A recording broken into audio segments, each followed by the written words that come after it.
Hey, everybody, it's Saturday night, and you know what that means. It's time for Modern Comic Mayhem, the show that everybody loves to hate because we have the most hated man in Star Wars here. Matt, cue the music.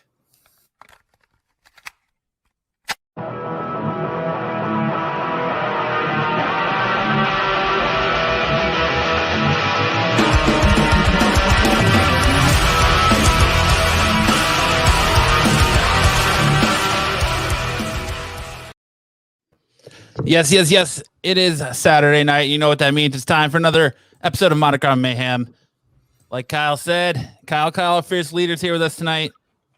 We got the most hated man in Star Wars, a.k.a. the Happy Meal Hitman, a.k.a. the Walmart Brawler, Marco. And then we got the best beard in the business, who doesn't know much about Wookiees, Solo Wookie. What's up, who's 50-50 on his knowledge on Wookiees. Hey, 50-50 is better than a lot of other people were on that. Solo Wookie. Surprise tests. It's like I got a grill, yo. Look at my grill, yo. It was fun. I enjoyed it. I'd do that again any day of the week. I like it. Solo's like, this week I'm coming for you guys because I got quizzes for all of yous. One of these days, I'm gonna have to make a one of them there Walking Dead trivia's for old Kylo. Kylo. Bring it on, buddy. Bring it on. Yeah, we're gonna have to do that. That'll be fun. Comics, or you want to do the show? It doesn't even actually matter. Maybe I'll just intertwine them. You know, get the full gambit and just be. Maybe I'll even throw a few zingers in there like that don't have anything to do with it. Are me and Matt throwing side bets here, or what do we do? We gotta start having over and unders and stuff like that. Yeah, well, you know. Hey, Matt would do real good for the Walking Dead one too. I mean, yeah. I have faith that Kyle knows his Walking Dead. Oh, I do too. Whether it's comics or TV show. Maybe I'll make a Star Wars questionnaire for Kylo. Oh, he fails that one hands down. That one gets failed hands down. Thanks, Ed, for the algorithm. I like it. Yeah, hey, the chat's already getting fired. We got invites going 50% of the time. You're right. Like, I get that. And then Ed's doing it for the algorithm. That's great stuff, guys. We appreciate it. I'm only doing this for the algorithm too. I guess so. Hey, look, before I only do this show because I'm trying to be a semi-professional podcaster. Only on Tuesdays. This show. Only on Tuesdays. Only on Tuesdays. Only on Tuesdays. Only on Tuesdays. Hey, Thunder. Hey, so listen, usually I start off with a crazy story about getting in a brawl at Walmart or getting Happy Meals or something to that effect. But today I think we got Kyle is going to start it off for us, aren't you, Kyle? Yep. So, I've been on eBay like the rest of us. I don't really sell books, but I buy a lot of books off of eBay because it's easy to, it's an easy place to buy books. And so I've had very good luck. I've been on eBay since like 2005. I've never had a bad transaction on eBay. And this week I'm at like 3 this week alone. Like I ordered, like, you know how sometimes you order the too good to be true. I ordered earpods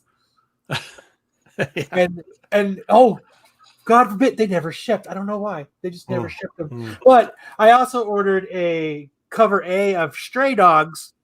Now, to be fair, this wasn't really the seller's problem. This wasn't necessarily their fault. Are you jumping before he even tells a story? They had a little bit, right? Well, he said that.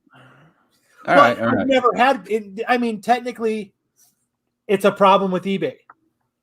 I just said that the other, I hadn't even got to the comic yet. I just said my earpods, they never shipped them. So far, that's their problem, which is eBay's problem. Right. There's 30 people who haven't heard this story yet, Solo. So let them hear the story first, and then we can jump in with the question. Hey, look, this is Solo's story. Kyle's just living in it now. This is Solo's story now. I don't want to slander the guy that. I'm not going to call out anybody. I've had, just like I said, I've had very good luck on eBay. Everybody, I've never had that bad book shipped to me thing until, and I'll make it clear right now. The seller, I'll get to it. So what happened was I got Stray Dogs #1, the A cover, Silence of the Lambs cover. I got it in the mail, and I ordered it because I just ordered an extra one. I actually don't know why. I actually have it. And then because it's a badass cover. That's why. It is. I'm trying to get most of the because they're all horror movies and stuff. I'm trying to get all the different covers. So I get the thing in the mail. Here, I'll actually just show it to you. So I get it in the mail. The back looks like you can't hold on. You can't. Here, I got you, bro. Okay, I came so prepared for this. Oh, good. I'm glad you're here, Chad. Thank you. What you prepare for? What did you prepare for? So what happened was, yeah. Ooh, yeah. This is how I got the book. Ooh. And I'll admit, it looks like it got like you can see here, did they retape it? Did they retape it? The post office retaped it and put a sticker on it that said "received in damaged condition." Oh, These motherfuckers ran it over with a fucking. No. That got caught. No, it got caught. That's what happened. Yeah. It got caught on the belt. You can. Yep. Yeah. So buff out. Reality, if it wouldn't have got caught and it wouldn't have got destroyed like it did, it would have came fine. But it looks like it got caught, it got bent in half, and then it got torn. So the post office was nice enough to retape it, and put received in damaged condition. And so what happened? Nobody initialed it though. Nobody thought it was important. Nobody initialed it. So how I opened it, I got it. Ooh. There's the corner. You can see the corner. It was bent in half. I was kind of bummed. So I messaged the guy. Good person to clean. That's a 9.8 all day. It'll buff out. Yeah, it shit'll buff out. So when I went to message the guys, I was like, "Shit'll buff out." I said I was like, "Hey," I didn't even say, "Hey, you guys shipped it shitty" or anything. I didn't say anything like that because they actually shipped it. I guess you know what? If they would have shipped it better, it wouldn't have gotten fucking damaged. But whatever. I said, "Hey, the mail was not nice to your." The mail was not nice to the package you sent me, guys. Just a heads up, and I sent them those same pictures that you guys just seen. Comics are fun. Stick Boy says the post office put the dog down. He did. And I was like, so I paid like $8 for shipping, and they sent it media mail, which I think was the first problem. Yeah. Don't send comics media mail, anybody. But so all I didn't even want my money back for the whole book. I was just going to keep it in my collection because I don't really sell books. So it's not really my thing. So I was just like, since the post office fucked it up, I just want my money back. And since you charged me $8 for media mail, I know that shit cost $1.98. Yeah. So just refund my shipping. Nope. We want the book back. And I was like, okay, you can have the book back. That's fine. Have the book back. Just send it back in a bubble envelope. Don't even put cardboard or nothing. Just mail that shit back. I'm going to send it back in the same exact thing that they sent it in. Yeah. So this is what I'm going to say here. I'm going to give my opinion, which I try to. No, I never try to stay away from giving my opinion. This is the thing. He doesn't want to get into it. He's going to give you his opinion, but he doesn't want to get into it. Speaking of that, shoot, I have to go talk to Gonzo today. Forgot. Either way, this is the thing. All of it, like at the first off, you're like, oh, they said ship it back. You didn't tell us they sent it media mail, okay? And you said, oh, this happened. Okay, cool. And then the people said ship it back, which is what I do too. Like, because I do actually sell on eBay. And if somebody shows me a package that's damaged or something, no matter what it is, I said, hey, just ship it back, man. I'll take care of it. I'll even pay for the shipping back. But then you just put an interesting twist to it. And I wonder what people's opinion is on this. I don't send stuff media mail. And everybody who's ever got something from me can tell you, I usually actually pay more. I put it in priority. But yeah, if you send me some crap, just media mail. Yeah. If you send me some crap in media mail, dude. Yeah, no. Yeah, you can have the book back. And I'm gonna put a couple extra elbow drops onto that one too while I'm at it. Put a little sticky tape on there, do whatever else you got to send it back to you. Because that's just a no. I was at first going like, oh man, the post office shouldn't have done that. But they sent it media mail. You're lucky that thing's still in one piece. I know. It should be ripped in half. Yeah. It should be ripped in half. Don't send stuff media mail. So do not send a media mail, right, Lopez? Darth Lopez will tell you. Take a photocopy of your middle finger and just slide it right in that plastic bag right on top of that book. So when they pull that out, it's like, dude, I was all in too. That's how I feel. I was all in with the seller going like, yeah, I get that you're saying it's mad, but like you just send it back. Cause sometimes a lot of times people will say that and they'll keep the book or whatever. And it's like, okay, I understand, but just send it back. We'll see what it is. And a lot of times the guys will be like, no, let's just make a deal and flip it out. But if you're charging me $8 for postage and then you're sending media mail and it's jacked up. Yeah. No, Chad. You left out that Michigan. You left out that media mail part in the beginning. So I'm even more gladder now that I asked, because in the beginning it sounded like it was more a media, like the mail service problem. But no, now this is definitely an issue with the seller. It's definitely both parties are responsible. You could claim that though. Isn't that claimable? If they send it media mail, I believe that's claimable on eBay. You're not supposed to be sending stuff media mail because the adverts and everything else. That's something that clearly is a violation of sending it. I called eBay. Mm-hmm. I called eBay about both things, and I've never called eBay, but I got such the runaround on both of those items. So like they hadn't even shipped my earpods yet. They never even shipped them. They were supposed to be here 2 days ago. eBay said I had to wait till Monday before I could even do any type of action. And I was like, they didn't even ship it though. Like I could see if it said in transit and it got lost. Okay, I can understand waiting, but it still says waiting to go to USPS. So they never shipped it. And it's been. Oh, well, that's the mailing. So like stuff has been taking a long time and eBay has finally not hit our sellers up. Yeah, but I would see if it was in transit, I would say, but like my earpods say UPS awaits item for 2 weeks. That's interesting. So Stick Boy says the shipping choice has nothing to do with the damage. It was actually the guy double boarded both sides and wrapped it pretty decently. So I've seen it done worse. So everybody uses these to ship. Well, that's where you usually ship the books in. Yeah, he cut them up. He had there was like 3 or 4 on each side of the book. So it was pretty. I'm glad he was thoughtful enough to get the priority box to cut it up. To cut up the priority boxes and not use the money you pay for priority shipping to ship the thing. So that's great. And this is why they were threatening to charge people for those priority boxes, like if you took them. And this is what people that do that type of stuff don't understand. Like other people who do, we appreciate the fact that we don't have to pay for those shipping boxes, right? Like we appreciate that service out of the postal office, and it does have to come out the bottom line someplace. And I'm not saying I've never cut open a box before. I'm not saying that at all. But I'm saying at least I use the priority boxes to ship them in. He's over there media mailing, charging you I mean, if you have to sneeze and you got boogers and stuff, just put them in the bag with that book right there real quickly too and send that thing back. All right, Dwayne, you can go ahead and cushioning. I cushioned the book with my snot and boogers. You should be good. Like that shit'll buff out. What are you complaining for? I've had this happen before too. Soups, I've had that happen before too. You know what? Because I did learn the hard way. I have learned that too. If they don't initially scan it, then you can't. Every time they scan it afterwards, doesn't matter. Yeah, it doesn't matter. Mm-hmm.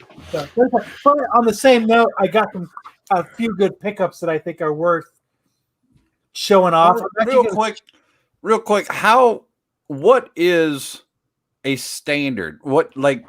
If we're mailing stuff, if we're doing this stuff, if we're going that route, let's talk about a positive here and maybe throw a little knowledge down on the community. How are we supposed to be shipping? I think we all really kind of know, but are we getting the Gemini mailers and then putting them in a priority box? Are we doing Gemini mailers in a bubble envelope? What?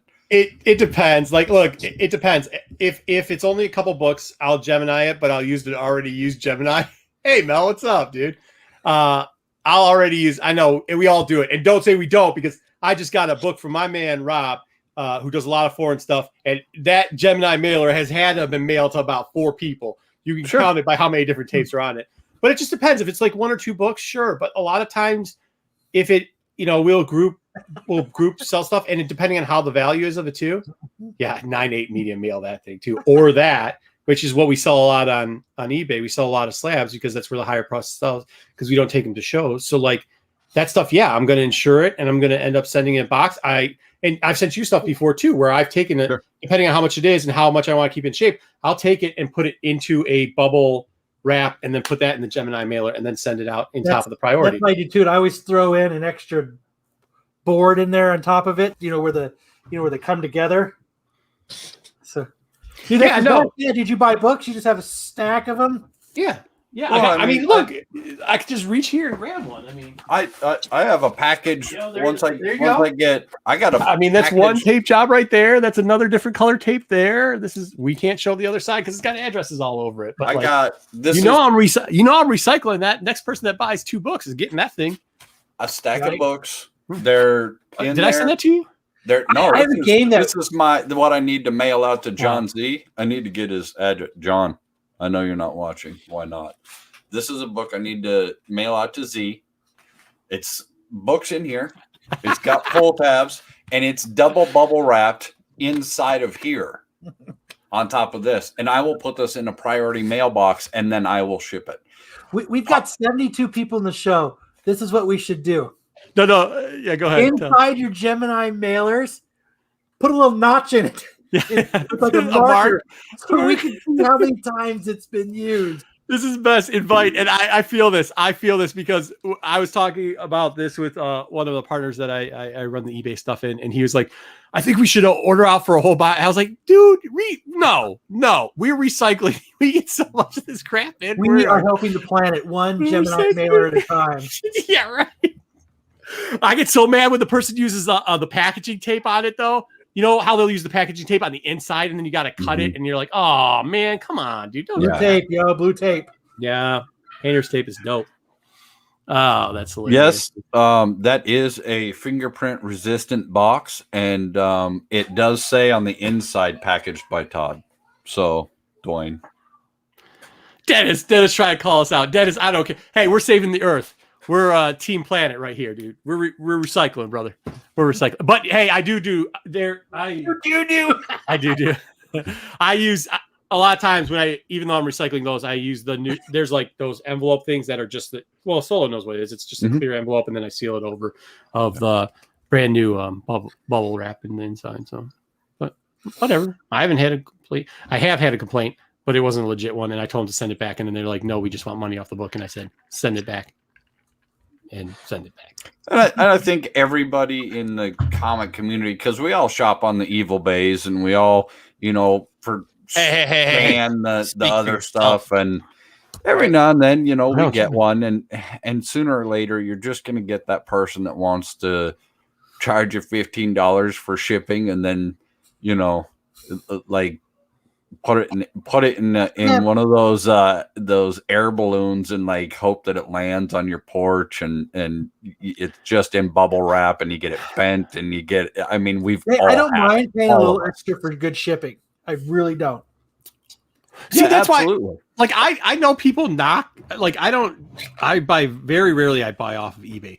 I actually, believe it or not, buy off of Amazon more than I buy off of eBay, because how I see it is it's a gamble what you're going to get anyways. And at least Amazon, it's going to be crap, and so you price it out for crap. You price it out that they're going to send you a book that's shitty, and it's going to either get shittier because they're just going to put it like wrap it in envelope. They wrap it newspaper. I don't even know who the heck gets newspapers anymore, but I've had it in the last 3 months. I've had a book wrapped in newspaper and then put into an envelope and sent from Amazon. That's a great wrap job. I mean, but that's what you expect out of them. If I got that out of eBay, I'd be pretty upset. It is what it is. So I just always take the gamble on there. I mean, maybe buy a dozen. I assume that people that are selling on eBay, they're selling comics, they have a little bit of pride in what they're sending you. Well, that's on you, man. I don't think that's what I'm saying. Like, hey, it's because if you sell it or people that do that take the time to do it, you're like, oh well, everybody does this, and everybody knows. I don't Amazon, sell books, sir. I know you don't, but actually, hoarder. I know. And it's always a topic that's going to come up. We're all going to have issues forever and always. There's always that one shyster out there, and everybody in the community is like, it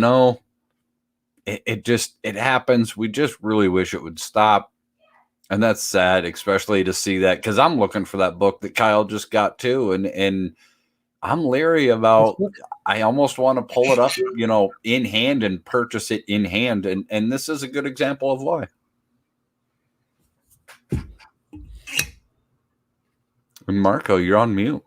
Oh, hey, I hope it wasn't Empire. I hope it was. I don't get the newspaper, but was it in a manila envelope also? Because that's what I got, and it's just like, just buy the bubbler, for crying out loud. I don't know. No, I'm talking to the guy. Bubbler. No, I was talking to Empire Comics. He got some wrapped in newspaper. I want to know what else it was wrapped in. I hate getting books smelling like cigarettes. Oh, it drives me bonkers. It's better than borax. Yeah. Peter. Oh, the box of borax. Yeah. Or cereal boxes. There was a stack of books that came in to Mr. E one time, and they were at a laundromat for a long period of time, just sitting on the table. And so they just reeked of like borax laundry soap. It was the weirdest, most horrible smell I'd ever smelled in my life. Dude, did you see what Peter said? I had comic books shipped in an envelope wrapped in a Wonder Bread. No way. I would love to have seen the look on the face. Have you guys ever gotten the cereal box one though? I know somebody. Oh, yeah. The cereal box one. Yeah. Did you? What was it, Captain? Oh, hey, peanut butter Captain Crunch. Peanut butter Captain Crunch. I like the choice, but I think Fruit Loops was a hint at your demeanor, Kyle. They were trying to ship you a little jab right there. I think so. This guy's a fucking dude. He's a little Fruity Loop here. This guy's Fruit Loops, man. He's nuts. Send him this one. All right, what'd you get? What else did you get, Kylo? Yeah, Kyle. Show us. Put him on the main screen. Big shout out to Jesse James. JJ. I went in there. I bought a Batman book from him a while ago. Oh, he's in the chat already. Oh, his ears must have been burning. Hey, your ears must have been burning. It's just about to show off this cool book. That's cool. So we were talking about this, and I was in Jesse's store a couple weeks ago, talking to him, and the book was laying there. And I kept looking at it, and I kept looking at it. I kept looking about it, and then I talked about it, and you guys gave me a whole bunch of shit because I didn't buy it. Mm-hmm. So I went ahead and bought it like 2 days later. Nice. Good pickup. And describe it for our listeners that can't. So what it is, it's a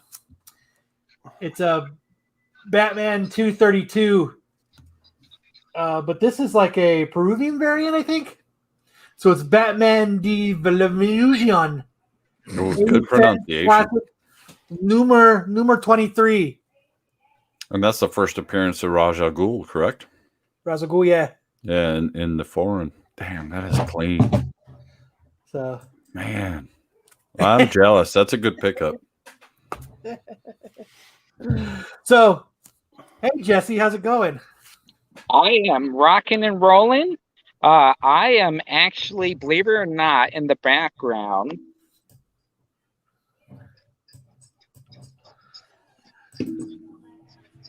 Oh, wow. Oh, look at all those one boxes.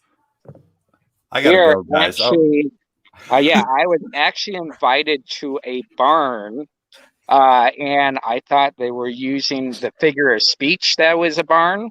Like, oh, come on, hang out at the barn. And guess what? It's a barn, and it has probably about 500 long boxes in it.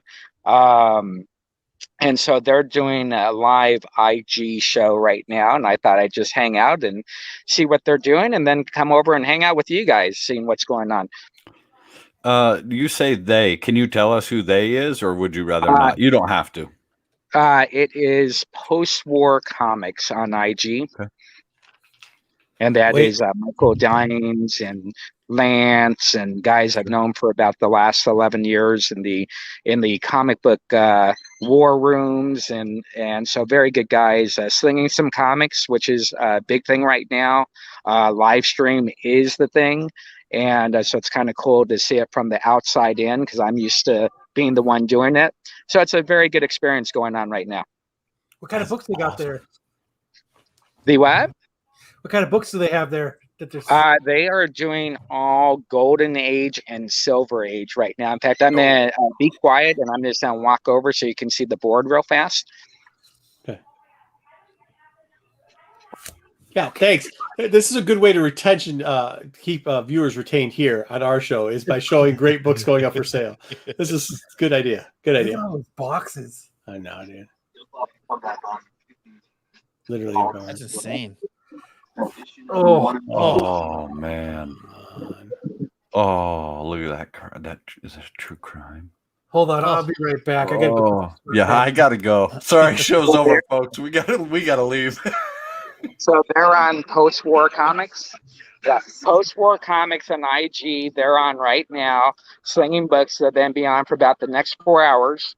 These are like your hardcore buyers. They show them the best of the best, and they have a good following. And we're finding that, and you guys talk about all the time about this all the time. But IG is where the big buyers are kind of moving away from the Facebook Live and the eBays, and they're going over to IG. It's a little bit more stream. It streams better. You're allowed to do more stuff. You like here they have music in the background. I could never do that on my shows on Facebook. So it's a very good way for customers around the world, especially orphan customers that don't have comic book stores, to get some great product at some great prices from experienced sellers. I guess best way to put it. no doubt. Those are dope. I don't want to do the show anymore. I want to go on IG. I know. All right, everybody, we'll be back in 20 minutes. Right. It yeah, and we had some comments in here that they apparently a few other people were just looking and they're like, man, those books are Jerry, they're pristine. Like they went over and were just looking. Yeah. I think at the end of the day, you have two different type of customers. You have your person who's looking for key books and great in great shape, and then you have your buyer who's just filling gaps. And that person that's just filling gaps doesn't mind if that ASM #1 has a cover missing. It doesn't matter as long as they can check it off their checklist. But it's great to have a variety of shows out there. I don't think in my 38 years there's ever been a time where people have the choice from so many people. What is it? 10,000 plus buyers between eBay, Facebook Live, and Instagram now. There's only 1,500 comic book stores in the nation. So who's really the one pushing those books out is the key right now in our industry. Yeah, absolutely.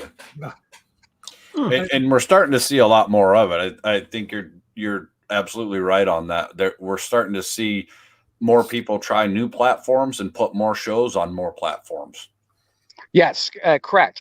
For instance, Comic Book Shopping Network has 120 hours a week now of live streaming. That's every week. Wow, 120 hours, and we're sitting there saying, "Listen, we just, and not mean to do a promo here, but we just added Metropolis to our show." So when you start seeing the shows like Metropolis and Mile High and Midtown, a lot of people are going to what are they called? I forgot what they're called, but there's companies now where you sell your product, send your product in, and they sell it for you. They do all the shipping. So that's a new platform coming out. But I think you have to do platforms that people are comfortable with. And if they're comfortable, because you got to keep in mind, you're invoicing. People are giving you their credit card information. They're expecting you to ship when you're doing live streaming, because again, eBay has their protection policies. Live streaming, there's not too much protecting other than you leaving a negative somewhere in the Google world or wherever. So, but it's nice to see that anybody can be part of our industry, and I think we lack that. I think the notion that people thought you had to have a comic book store, you had to have a storefront to sling books. Now anybody can do it, and I think that's a great thing. I think there should be some vetting out there, but other than that, I think it's awesome to see people turning on their camera, showing some books, slinging some books, and some happy people at the other end. Yeah, absolutely. Now, how you seem to have, we just got done talking about some bad mailing because Kyle got a bad mail book.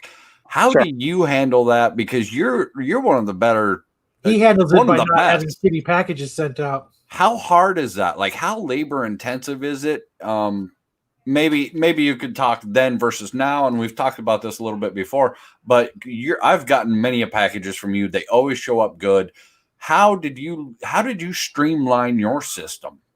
So basically, if you go to our eBay store, you'll see we shipped out 82,000 packages, or we have 82,000 feedback. We've never had a neutral or a negative. In the live streaming, we're close to shipping out probably about 50,000 packages, never had any damages. And what it really comes down to, number one, hiring people and paying them very well. But I think the second thing is you should never rush your orders. So when I was working with eBay, because I was doing eBay exclusives for eBay, and we would sell 2,500 books in a day, that didn't mean that I had to ship out all 2,500 books the next day. It meant that we would ship out what our team could handle. Obviously, if you're shipping out, $1,000 book, the shipping is a little bit different, and the way we do it. Media mail, right? Right, exactly. Yeah, exactly. Media mail, Got the newspaper. Newspaper. Make sure you have your cat chew on it a little bit before it goes. That type of stuff. But I think what happens is you have to. Let me restart here. No sale is done until the customer gets their books. So I don't care what you say. Oh, I sold a $500 book. What did your customer say when they got it? So if you have that attitude. Mm-hmm. Going in that the sale is not done till your customer gets the book, you should be able to ship very well, and you should not have any issues. Listen, I pack everything like it's at least $100 book. I don't care if it's a $5 book; it's going to get packed like $100 book. And if you follow that process, you're fine. But like I said, with everybody shipping books now, and everybody just selling books, you have to start getting some vetting out there, and people's feet have to be held to the fire. We know that non-payers now on Facebook, they're getting close to getting kicked off Facebook now, as there's more groups that you can put them in for non-payers. And I think you got to do the same thing for people that don't ship correctly. Hold their feet to the fire, put them on some of the pages. Listen, if someone puts me on one of the pages I'm on, I'm going to fix it. Not that I have to worry about, but if it ever happened, I'm going to fix it. It's how the person fixes the issue. And I think that's what you go by. And the final point is Instagram sellers, Facebook Live sellers. There's no really way to give them a 5-star or a 4-star. You can leave a little note here and there. So I think it's up to us, the people in this industry, to tell these people ship correctly. And if they're not going to ship correctly, there's ways to, trust me, there are ways to make people no longer sell comic books in this industry. Yeah, absolutely. It's a smaller world than people think. Yeah, and that's a great point. I had never thought about that, but the ideology of your sale isn't done until your customer receives the book and they're satisfied. That's incredible. I had never thought about it that way, but that is absolutely 110%. You're absolutely right. That's how it should be. Yes. And I think, again, at the end of the day, I think if you just think of your business as you as the face, you don't want to take bad calls. You don't want to get those nasty emails. Listen, the worst email I ever got from a customer, and Cal knows about this, was a lady was ticked off because I had colored in her pages on her Deadpool number 32. And that was my worst email. And I could not explain to her that the pages are already colored. And then I realized she only collected Golden Age black and white books. Oh. And so she thought that I had actually colored in the Deadpool book for her. You should have told her, at least I stayed in the lines. Yeah, exactly. Yeah. So that's the worst time I've had. But I think, listen, when you go to eBay and you're looking at people's feedback and you see someone that has 82,000 feedback, 100%, no neutrals, no negatives, I think at the end of the day, your sell, you are more, I have the hardest job in the world, and the hardest job in the world is when you have 82,000 feedback with no neutrals or negative. If I ever got one negative, the 82,000 would not matter anymore. Right. That's the world we live in. How do you, know? Jesse? Can I ask you a question? Because this has happened to me before, and I bet you it's happened to a lot of other people. And Sure. I respect all your feedback, but like the hostage guys, right? The guys that buy a book from you, and then they get seller's remorse or they get whatever it is, and you're saying, fine, just send it back or whatever, and they don't want to pay shipping, and they'll give you the negative review till you agree to pay shipping, and then they'll change their review and stuff like that. Like, does that ever eat away at you? Because I assume it has to happen to you too. I assume it's not just us. I mean, obviously I don't do the volume that you do, but So, and that's the key. The volume that you do will dictate how eBay takes care of you. And I hate to say it that way, but I have literally had people give me negatives and then get a email from eBay even before I email them back, and they've said, "Oh, we've already taken care of it. The negative is gone." So that's one thing, is creating a great relationship with eBay, getting everybody logged in. The second thing is, listen, at the end of the day, you have to really look at how much a negative will cost you. If you're in competition selling $100 book and you're at 100% and the other person's at 99.9% or 99.8%, you're going to win that bid. So you really have to protect yourself, and you have to kind of take, and I'm not going to say this is an egotistical thing, but you have to take that pride away, that egotistical part away, and just say, dude, all right, you don't want to pay shipping? Fine. Get that back to me. We'll take care of you, and you protect your brand. Everything is about protecting our brands. And so, but I will tell you this. And just to add on to that, because I was asking the question to get the same answers. As soon as all that happens, and it does happen just like he explains it, you do know what the next step is. You're going to be blocked from us as a buyer again, and then we're going to go on those same chat boards that talk about bad shippers and everything else, and we're going to detail what you did and how you had to ship back, because there's definitely seller boards too. And when you get banned from those seller boards, it's not just one place that you can't buy anymore. You now can't buy it 100 or 200 places. Just so, and that's what you have to do. I mean, don't be vengeful about it, but he's right. You pay it for a ship back. You hope it comes back. You hope they ship you the book back that you shipped them. Right. And then after that, good luck, man. Ban. Yeah. Yeah, and we're in a world where, and pardon me when I say this, where we have so many keyboard warriors out there right now that protecting your brand is probably every person's main goal every morning, is to wake up and see, did your name appear anywhere? Did your business appear anywhere? What is it, something that you can fix? Is it someone that just doesn't even know what they're talking about? And so you make those determinations every day. But I think at the end of the day, you're going to take that sell and you're going to say, how do I fix this? Because I need to move on and sell the next book. And I can't do it if I'm trying to sit here and negotiate $4 on shipping or $3 on shipping and hoping I get the book back. Now, I will tell you, we do stuff a little bit different for Jesse James Comics. We don't require the book back. We just give them a straight refund. All right. Now, trust me, if it's a $200 book, a $300 book, it's a different story. But if it's a $10 book, I'm just going to tell you, keep the book. Here's your refund. I'm not going to take that hit for $4 or $5 on shipping. Why should I take more loss? I'm already going to take the loss. So let's just keep the book. Do whatever you want. And then you're not even paying that shipping.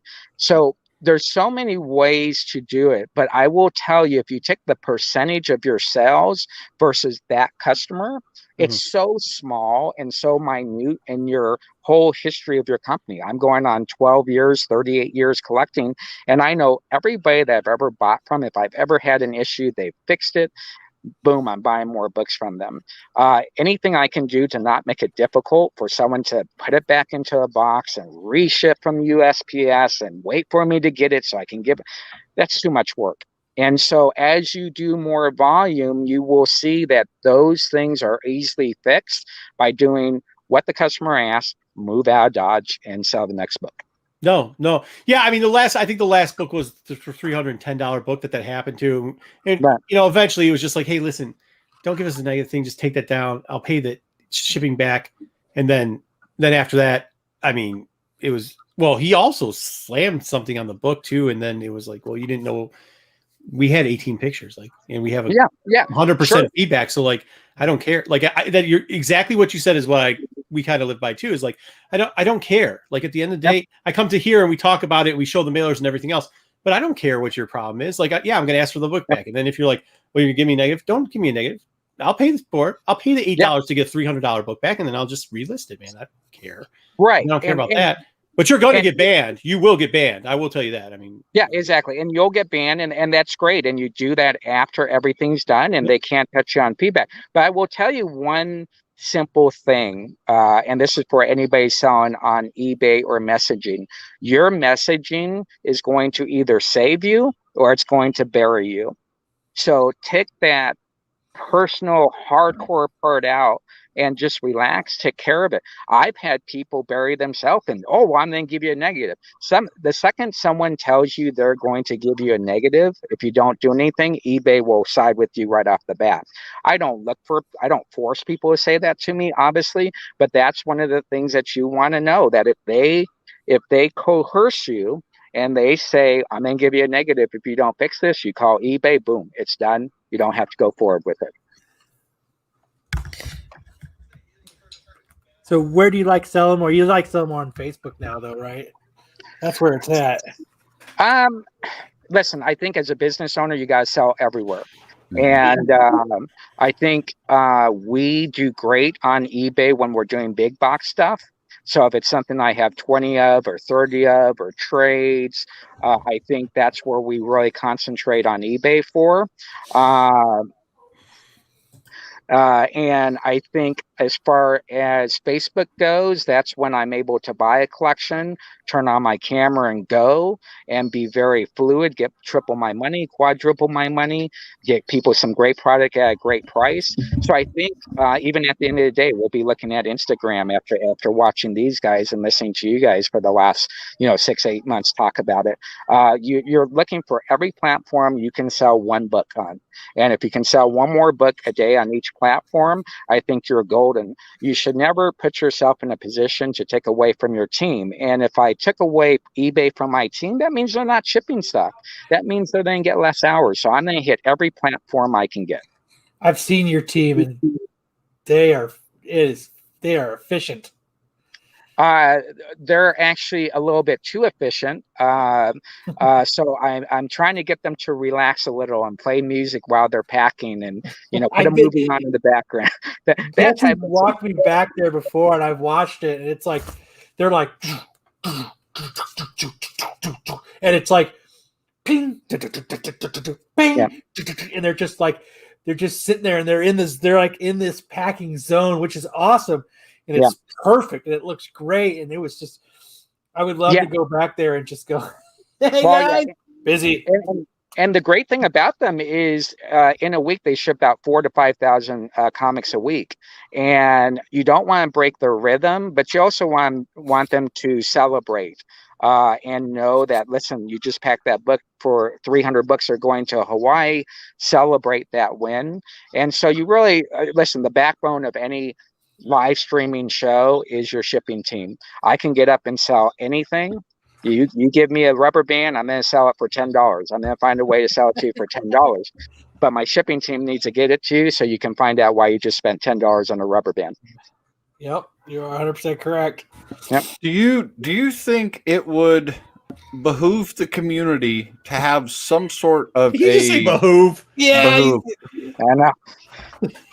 to have a like you and Marco were just talking about, two lists out there that actually protected the buyers and the sellers. There's from the good and bad. Is there a solid, like, just a board, or how does that work? Yeah. So there are many Facebook pages you can go to that literally list every single non-payer, people that are just being huge jamokes and just saying anything. You have I have a True Defenders, I think, is one. There's many on the board, and it's about you determining do you want to be part of that. Because I will tell you, on the flip end, I've had some of my best customers show up on some of these boards. And I'm sitting there saying, do I defend this? What was the situation? So I would say use those boards accordingly, and use them with a grain of salt. But just go ahead. You're muted. Not to cut you, yeah, I know, not to cut you off, Jesse, but a lot of the better of those. I mean, it's been years that these have been going on, right? Like they started off at some legitimate smaller groups who've now blossomed. It's not their main focus on some of them, but as they have grown, a lot of them you do have to have some legitimate proof, because there was a lot early on where people, like Jesse was saying, somebody would criticize and they said, "Listen, I don't know what your situation was, but I've had great experiences with that buyer before." So now you have to have a little bit on the better boards. If you go to a board that's just a hater board, fine. There, like he said, there's internet haters all over the place. Find boards that there's people you can trust. And that actually write legitimate, like you have to have a little bit of proof of what's going on. What is this? With the, I guess I should clarify. Should there be one list, like one for buyers, one for sellers, that Facebook, Instagram, the Evil Bays, everything can look at that. That's too much for one. That's too much. Okay, yeah, you need to start. You got to find a good few trustworthy groups that you know that their intention is right. And know what they're doing is what they're doing, and then pay attention. And it's just good to reference it.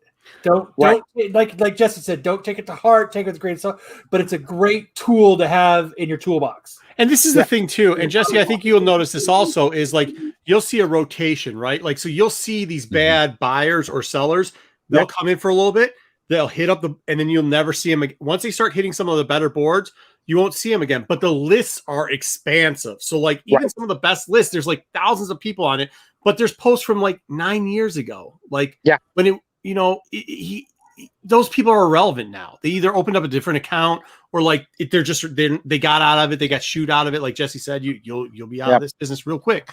So, I mean, one way or another. Yeah, I think what I have to look at, I'm responsible for 26 stores on Comic Book Shopping Network. I'm responsible for them to ship out the product and make sure that product is exactly as they described. On the flip end, I'm also responsible for every single buyer that buys on Comic Book Shopping Network. My team is responsible for getting unpaid bills paid. I can't tell you how many things we have out in small claims across this nation that people did not think that a comic book Facebook page would actually take them to small claims for $125. So at the end of the day, we get paid 100%. But what I do is I make sure I vet everybody that comes in, and I'm very understanding. And those people that just don't pay, we're not going to let them get away. And trust me, they go on every board I can find, and people can make the decision if they want to sell to them or not. We live in a world where everybody has a different. Hold on one second. He's about to show us some badass books now. Look at these. We live in a world where people can just buy and not be held responsible for it. And so our job is not to be police, but our job is to protect our brand. And so you're absolutely right. We need to find ways to streamline it, but then it gets down to who vets the bettors. Who vets the people that actually put these names up? We have a guy, I can't remember right now, that at the end of the day, it was over $90,000 that he owed almost every single store in the nation. And no one stopped him. And even though we have him in small claims and we're hoping that we're going to get our money back, at the end of the day, we probably should have got him on all those boards a little bit quicker. So there is a risk factor in doing live streaming, third market and all that. We get it and understand it. But I think when you take this percentage, it's such a small percentage that you got to move on from it and sell more books. Yeah, I mean, and it was the movie that's got that kid C in it where they're like, hey, don't chase the guy down for $20 if you never see him again.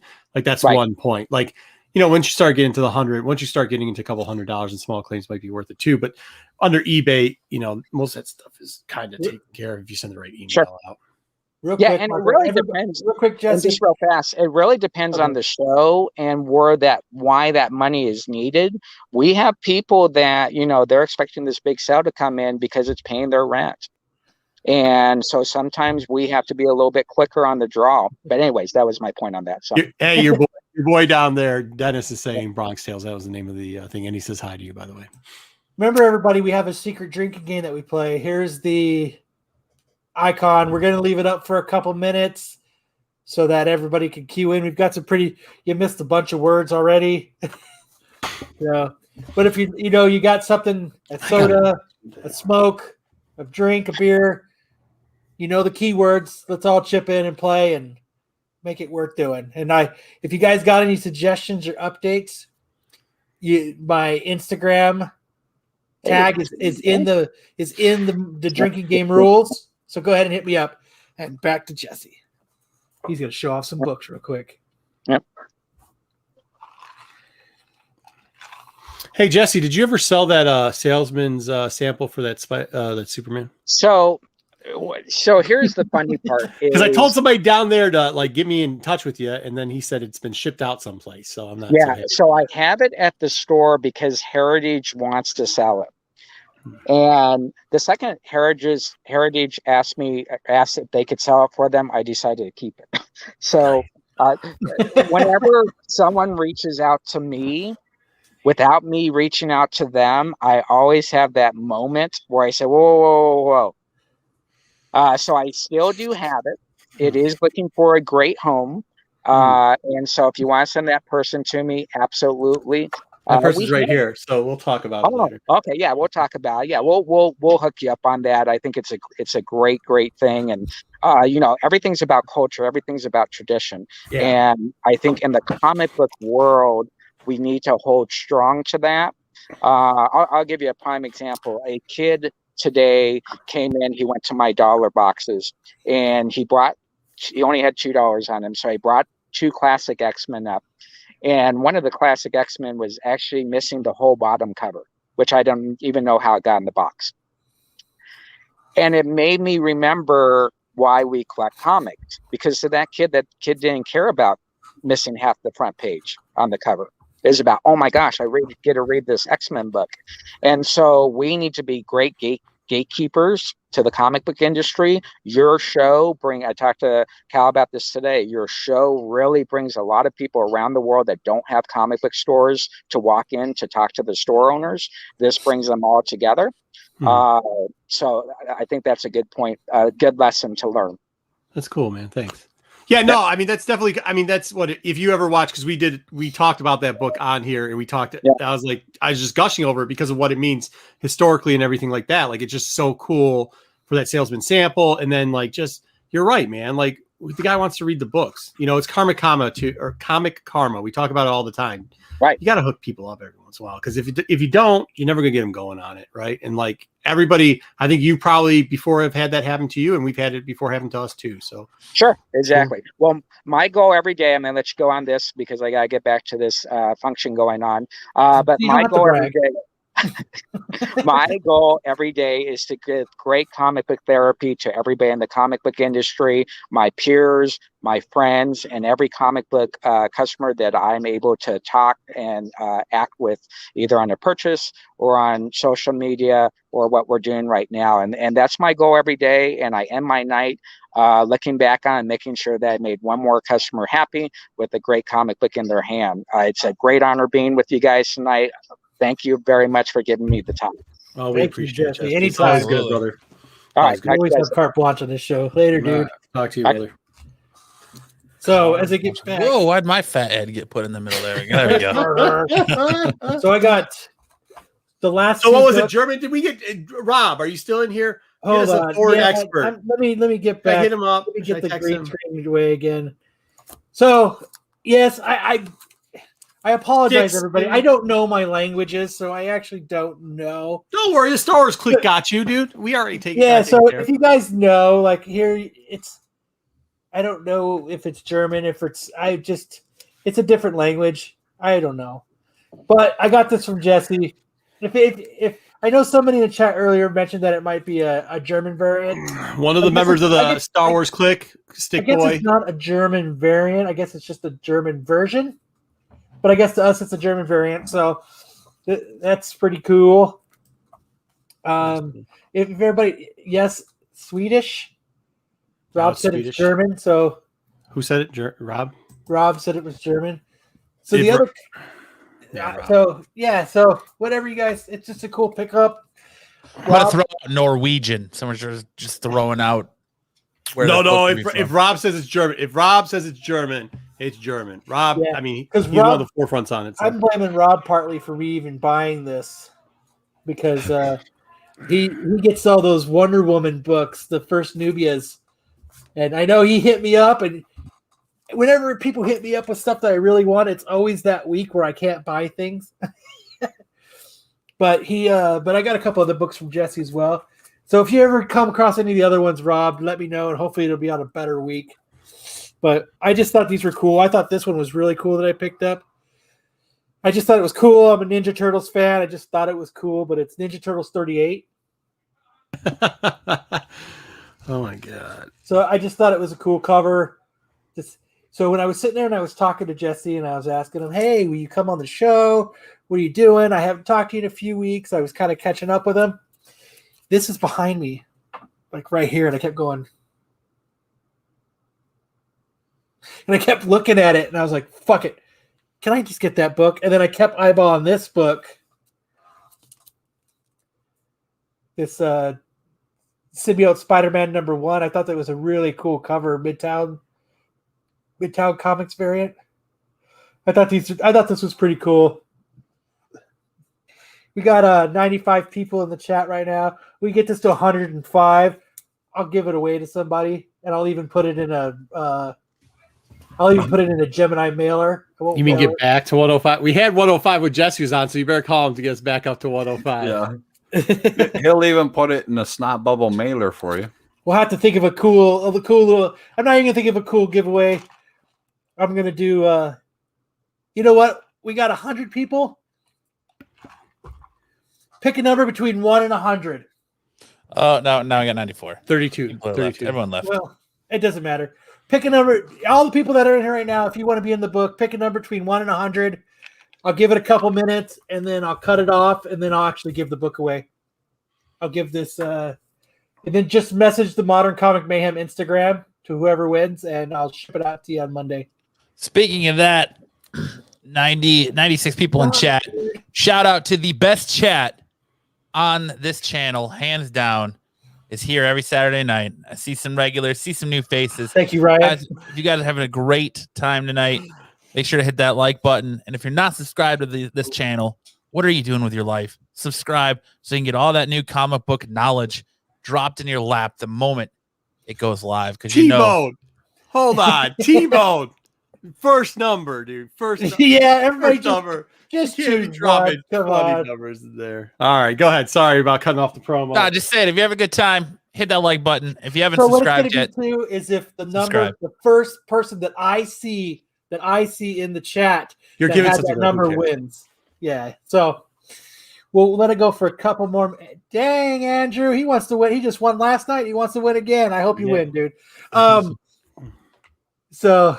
Oh, I like Star Troopers. Did you have anything else? Oh, I like Star Troopers. I just picked up those 3 books.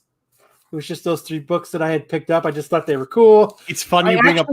I didn't get to get them because the shop closed before I could get there because it's across the valley, and it closed in like 20 minutes. And you had to go get power converters first. I had to go get power converters first from Tashi Station. And but I actually bought the 1 in 50 King of Black 5. And then at the end of the show, they draw names to everybody who bought stuff. I actually won a 1 in 25 Berserker. So next week I'll be able to show off those next week. So do you want to give it about? I'm gonna give it till 8:00 Arizona time. Which is what?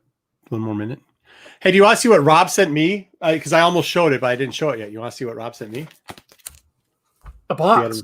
No, this was his box. Yeah. I don't. Matt, do you know the answer to that? I have no. I just sparked up at that when I saw that. I have no idea. Is that a comic book store by you guys? Yeah, that's bigger ones here. One of the ones I frequent. Yeah. Nice. I got some pickups this week too. That's cool. Why don't you show them off while we're waiting for I'm about to call it. I'm calling it in about 10 seconds. So I'm trying to start my invite. Just throw a number out multi-million-dollar- there. It's for a book. We don't know what book it's for, but just throw a book. Throw up any number you can. Invite real quickly. One through My what? Is it multi-million-dollar. One through. So Well, now we have basically- 103. 1 through 110. Now it's through 110 because we have 103 people. Okay, 110. Okay, so done. Maxwell. Well, no. 13, Okay, Maxwell 13 is the last bit. Okay, I'll get. So type done. Type done in. Type done in. Well, Okay. childish. Okay, I'll do that. Type done in. And when you type done in, then it's done. Cut off. We're semi-professionals here, so if we were professionals, we'd have this done a little bit better. I did. But we are not. This is literally spirit Wow. of the moment. We are not overachieving at this. No, we are not. Hey And Siri, pick a we number between encourage- 1 and 100. Are we gonna get violated on YouTube because 3? She picked Anybody? 3. Did anybody have 3? Okay, childish did, but it's got to be the first one to have it, right? Yeah. So we'll look back. I see. I see his number again. He's hit up a couple of numbers, but that's It's whatever. I don't yeah, care. whatever. I don't think anybody cares. I mean, somebody cares, but And if anybody sees anyone who got 3, then no. Hey, let's show Matt. Show what your pickups are. I'll dig through this real quickly, so we're not. Oh, that's it. No, No, my it's him. pickups suck, so don't worry about me. All right, so that's Yeah. him. He won the childish thing. Childish thing won with the 3. so hit up the yep, you won the symbiote Spider-Man #1 Midtown comic variant. Awesome. Peter Parker pants. I love this guy's still going. 33, 333. Nice. Okay, cool. So childish, congratulations. Good job. Let's see. Stick boy keeping you honest. I know Thank he is. He's always keeping. So Anyways, yep, shoot up. Find us on Instagram at Modern Comic Mayhem. yeah, shoot up. Shoot it. Hit us up. Give me your address, and I'll ship it out on Monday. Do you want to see what Rob, Foreign Rob, or Rob Fordham sent me? See. Yes. Yes. See.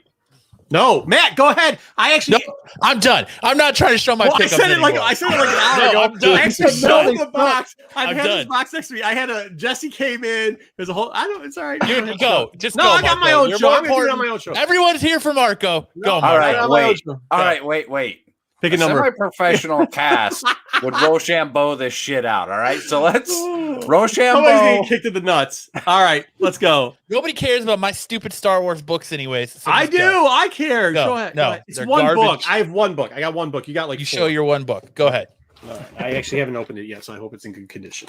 Oh, here we What? go. You didn't Marco pre-open unboxing it now. before the A show? Marco unboxing. Oh my god! No. Last Look, time somebody I on this pre- show hey, didn't I pre-cut pre-open it. I some pre-cut shit, it. he got shipped for like 2 days straight for oh not yeah, but look at how quick pre-opening. this is. First off, here you go. We get a little bit of artwork, and I guess it's cool. That's a little bit Darth Vader artwork. That's really cool.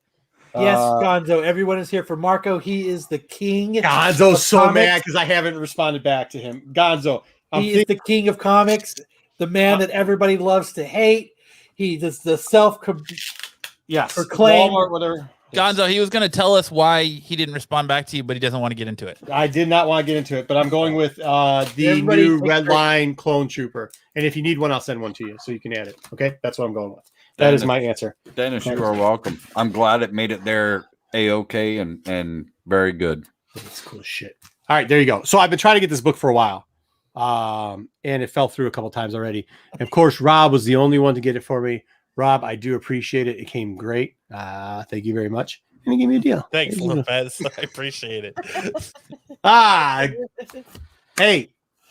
Yeah, but you might I'm be here here for Matt. Who'd you text today? I'm here But for solo, so I am here for someone too. All right, so that's what I got. That's pretty cool. I'd like to apologize in advance for the drunken rock band concert going on in my living room. If any of you can hear that, I can't. Not. okay. No. Thank you I'll for try and mute it out in between What's he sets. talking about? He's just rambling to ramble. Okay, good. I just wanted to make sure you guys couldn't hear it. We can't hear it. We can't hear anything you're saying. Rob, thanks, dude. Good job. Good job shipping. I do not. Yeah, you're right. Now I can hear it. Damn it. All right, so go ahead, Matt. See how easy it I was. was See how looking more quick it was? important that Kyle's starting to That's fade pretty away like he's in Back to the I'm Future. leaving. Let's see your Star Wars books, Matt. All right, Matt. Come on. I got whatever this is. Oh yeah, that's a good. One. So you can, Got whatever that is green on my screen. green That looks screen. good. Yeah, first Valance. That's nice. How much you pay for that? Like $5. Oh, that's a deal. Let's see. What was it? 9.8. Just press. I got this one. All right, good. Let's go. What's next? Good pickup. This one. I got So you got the whole Sith War run. I like this. each for $1 a piece. Good job. Yeah, I like that Nice. storyline. And then this is the last one I got. And also, That's it. the first book's great. Hold it back up. I want to see it again. I'll give you $10 for it. I'll give you 9. I'm not starting a bidding war. 10. I already said I don't 10. sell I'll books. give you 8. Contrary to popular belief, not everybody on this channel Okay. slings books. All right. Hoarder. Semi-professional. Yep. I like to hoard books. Big step up. All right. So what is next? We went through. We've already killed through Jesse. We've killed through the show off. We've killed through the story, and we didn't offend any male people because we didn't blame them. We actually blamed the seller, which is great. Hey, let's review some books because I hear our reviews are doing really well. Comic books.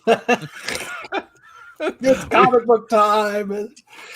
It's comic book reviews. Let's It's comic slow book roll some reviews. artwork. No, let's make sure nobody's sick because we don't want to get mistaken. If we're slow rolling, it's not because we don't like the book. I mean, I'm feeling a little gassy. Somebody's puking. Gassy. Do you want to do that? Hey, we do have a new segment, by the way. Stay around for the new segment. We think it's going to be absolutely terrible, so it's going to be really good. If we're doing it bad, Yeah, we can't wait for you to just cut us down on messages and on Twitter and all that. Oh, it's gonna be awesome. this is going to be good. All right, hey, no, should we do? So which one? What do you guys? Hey, chat, give it to us. We've already given away books. We've already done a lot. Do you guys want the new segment that we're going to do instead of top 5? We're gonna go off the radar today. Where we might actually get cut from the network because of our new segment. Or would you like us to get into our regular review of comics? Or does it not matter because Matt has it set up, and no matter what you say, we're going to just do what Matt has next, anyways. I mean, Matt. I can do it whatever way you want to do it. I'm waiting for the chat to comment back, but Kid Bees. Okay, I don't know what Kid Bees means, but yeah, that sounds good. Okay. All right, let's go, man. Keeping it back. BS. I think we got to leave it to Lopez, the only Matt fan in the chat. So. Ooh, Hey, I good. didn't even. Lopez. There wasn't Hey. even. I'm here for Kyle. So Lopez, I'll say this: there's only one DC book in this week, so if it's Max Bender says new segment. He's New the first one to segment. speak up. New segment it is. new segment Kyle. is. Kyle, what's the new segment? So the new segment we're doing is. blame this on Kyle. You can totally blame this on me. We've picked 3 books. Not that. I'm not saying that we own them. I'm not saying that this is for real, but this is just a scenario. Whereas we're going to give everybody 3 books, and the 3 books are. Thank you guys. Thank you. It's this right here. Jesus. So what we're going to do is we have to keep 1 book, we have to sell 1 book, and then we have to burn 1 book. And you have to pick, and you can't sell What the is book this to buy game the based book you off of? burn. It's based off a little kid's game, right? What's the little kid's game this is based It's on? called F, Marry, Kill. Okay, cool. So we're playing that. So it's 100% hypothetical. That's what this Yes. is. Yes. Okay, good. Let's go. No, it's literal. You have to keep 1, you have to sell 1, and you have to burn 1. So, and part of the rules are, yes, we're doing F, Marry, Kill comics is pretty much what we're doing. Hey, Red Rick, my man. He's here for all of us except Marco. He just said for me, man. It's nice. I like it. He said he's really here for Corbin. Oh. Shout out Corbin. Oh yeah, my man. I hope he's doing well. I hope his brother. I know his brother's out of the hospital, so everybody's good vibes went a long way, and I appreciate it. We all appreciate it here at Modern Comic Mayhem. We do. Miss and love you, Corbin. Miss and love you, brother. So, but yes, it's pretty much we're going to be doing F, Marry, Kill with books. We don't. This is hypothetical. It's just something that we're doing for fucking shits and giggles. So, And please give us suggestions too, because we're trying to throw these together. And We've done a couple so- different times. Every Yeah. time someone decides they're going to sell it, you'll hear this sound. Anytime someone is going to keep it, go! And if they're going to burn it, dumpster fire. dumpster fire. There you All go. right, what's our first 3? Let's get some people butt hurt. Let's go. This the first 3 starting us off. Keep, Sell, Burn. New Mutants 98. Batman Adventures 12. Amazing Spider-Man 300. I'll start. Matt's right at it. He My commented belts 15 are minutes off the ago. table. What do we start with? Oh, All right, go ahead. Kyle, go ahead. Okay, so what I would do is I personally would keep the Spider-Man 300. No! Because I am a McFarlane fan. I'm a Spider-Man 300 cover fan. I like the Amazing Spider-Man. I would sell the Batgirl Adventures 12, BA 12, and I'm burning that motherfucking New Mutants 98. Yeah, I mean, I think I'm keeping Batgirl. I'm selling 300. And I mean, I just no. That's gonna get annoying real fast. Yeah, I got it. The New Mutants. I mean, I like selling them because like there's a sucker born every minute. So, but I'm burning that thing. I don't like that. That book just is bad. Go ahead, Solo. Be upset. I like a lot of people have the same. Yeah, Darren, we said that this is like F, Marry, Kill. Mhm. I didn't want to marry a book, fuck a book, or kill a book. Whoa!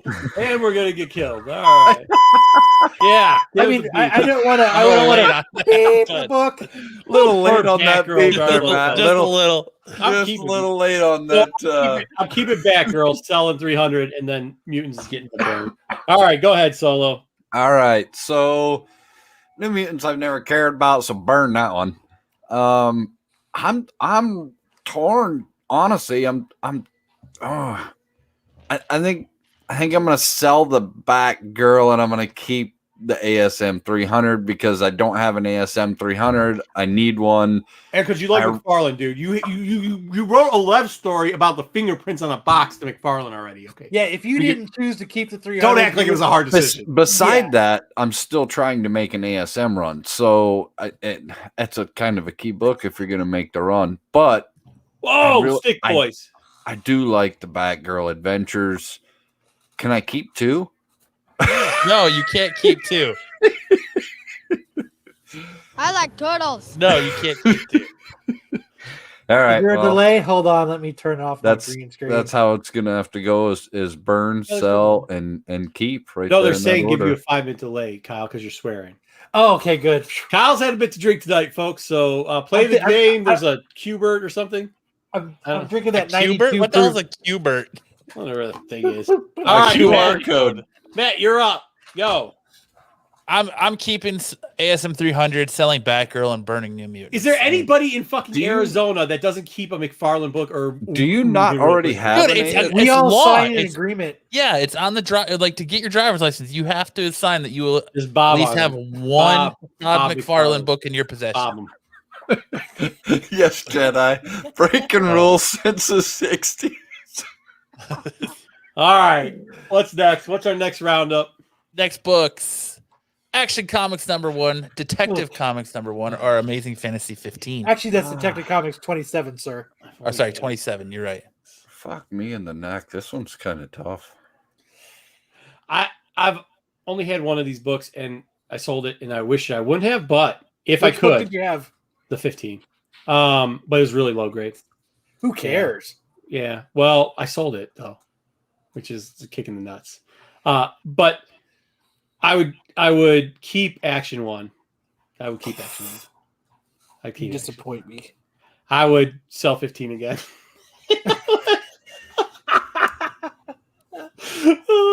I'd sell 15 again. I guess I'd burn Batman because, like, I love you, Corbin.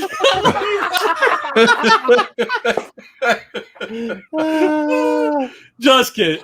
No, not kidding. Absolutely. Yeah, there we go. Okay. I'll go. I'm going to keep... Motherfucker. I'm going to keep Detective Comics 27. I am going to sell Action Comics 1, and as much as I hate to say this, and it makes my butt pucker to even think about it, but I'm going to burn the Amazing Fantasy 15. Heathen. Because this is what I actually thought about for hours. God, I know Corbin's like throwing his phone at home right now. All right, go ahead. So I do not. Boy, this is a hard one. This one's really hard. I'm not even gonna lie. Yeah, because Trial everyone's equals hard, scroll. dude. Like, God, this this is a hard. Empire, have you ever watched Solo? Everything's hard for him. Like, this is gonna take about 15 minutes. So give it to us. I think you sell the Action Comics #1 because it's worth the most. I think you keep the Detective 27 because as in the long term, I think that one's going to always be hit a little higher and be a little more collectible. Batman's just a bigger collection type of person in my book. Spider-Man? God, I hate to. God, do you burn Amazing Fantasy? I'm sorry. I can't even say it. I know, dude. It made my butt pucker. Matt, please save us from Solo Wookiee. Amazing Fantasy 15. Keep, sell Action Comics, burn Detective because I like to bathe in a pool of nerd tears. I'm gonna live stream it as I burn that bitch too. So we're not really putting. I guess. What are the grades? What should we're not putting the grades on it. It's purely just tomfuckery. All right, we're just going there all 9/8, baby. Yeah. All not even 9/8. Just stupid. No. They're not 9/8. They're not 9/8. You idiot. Let's go. They are in this realm. Go, man. Oh my god. We're not really basing it off the value. Only Solo Wookiee's basing off the value. The rest of us are basing off of. I mean, to be honest with you, I think just because of the iconic nature of action, like I'd want to keep it, right? And between the Batman and the Spider-Man book. I mean, dude, you're right. It is tough. That book just sold for $3 million, and I like money, so I'm selling that book. That's part of my problem, though, is that having an Action Comics #1. I mean, that's the book that started hero comic books. I mean, that's Ben Affleck's favorite book. The holy grail of holy grails. All right, let's go. Next round. I mean, it's so holy that Nicolas Cage bought one and lost it, right? No, it got stolen out of his store. He left it in his store. Yeah. It got stolen. And then he didn't want it when he got returned. He sold it, and then he sold it low on the market. Oh, my God. All right, next. Avengers #1, Teenage Mutant Ninja Turtles, or let Solo start with this Brave and the Bold. Hold on, I'm gonna get a drink. This deserves me to a refill. Yeah. We all know I'm keeping the Turtles. I'm going to sell Avengers, even though I still want to keep it, and I'm going to burn JLA. Matt? I'm going to go, I think, same as Solo. Okay, keeping Turtles, selling Avengers, burning JLA. Burning JLA, selling Turtles, keeping Avengers. Just like the Avengers a little bit. I mean, it's very narrow, thin margin here, but I like that Avenger book a little bit more than I like the Turtles book. But that's okay. All right, thank you, Kyle. Let's see where some replies. Wait, what did Rob say here? Sell to buy another. Nope, you can't. You can't sell one to buy one. It's part of the rules. Yeah. So I'm going to have to be with Solo on this, and I'm gonna have to keep that. Fuck, man. Fuck. That Turtles Avengers is for hard. heathens, or for atheists. So I'm going to keep. You know what? It's Avengers #1. I'm going to keep Avengers #1. I'm going to sell the Ninja Turtles, which is going to... I can taste my butthole in my throat even saying it. And I'm burning the Justice League. Nice. That's it. I don't think anybody... Yeah. All right, what's our next grouping? Rob's Comics says, keep Turtles, sell Avengers, burn JLA. Keep Turtles, sell Avengers, burn JLA. For Dennis, I think that's pretty right in there. Board. Yeah. Yep. Next one. First appearance of Poison Ivy, first appearance of Vision, or Reverse Flash. This is easy. I'll go first. I'm keeping Flash. I'm burning the Avengers, and I'm selling Batman. It's Vision, not the event. Oh, the book's Avengers. Okay, Yeah. All right. I am keeping Ivy, selling Vision, burning Flash. You motherfucker. Reverse Flash. God damn, that's hard. Dude, you All got right, to see all I'm these. keeping Batman. I'm selling Avengers because I have one, even though it's a completely crap grade, and I'm burning Flash. Whoa. Yeah, I think I'm keeping Vision. I'm selling Batman and burning Flash. I don't know, that Flash book, man. That'd be a pretty good one to have. It is. It's a nice one to have in your collection. It really would be. But I already Yes, have an event. you can sell them all you can burn them all for the insurance money. That Vision's a solid book, and man, are those hard to get in high grade and not cheap.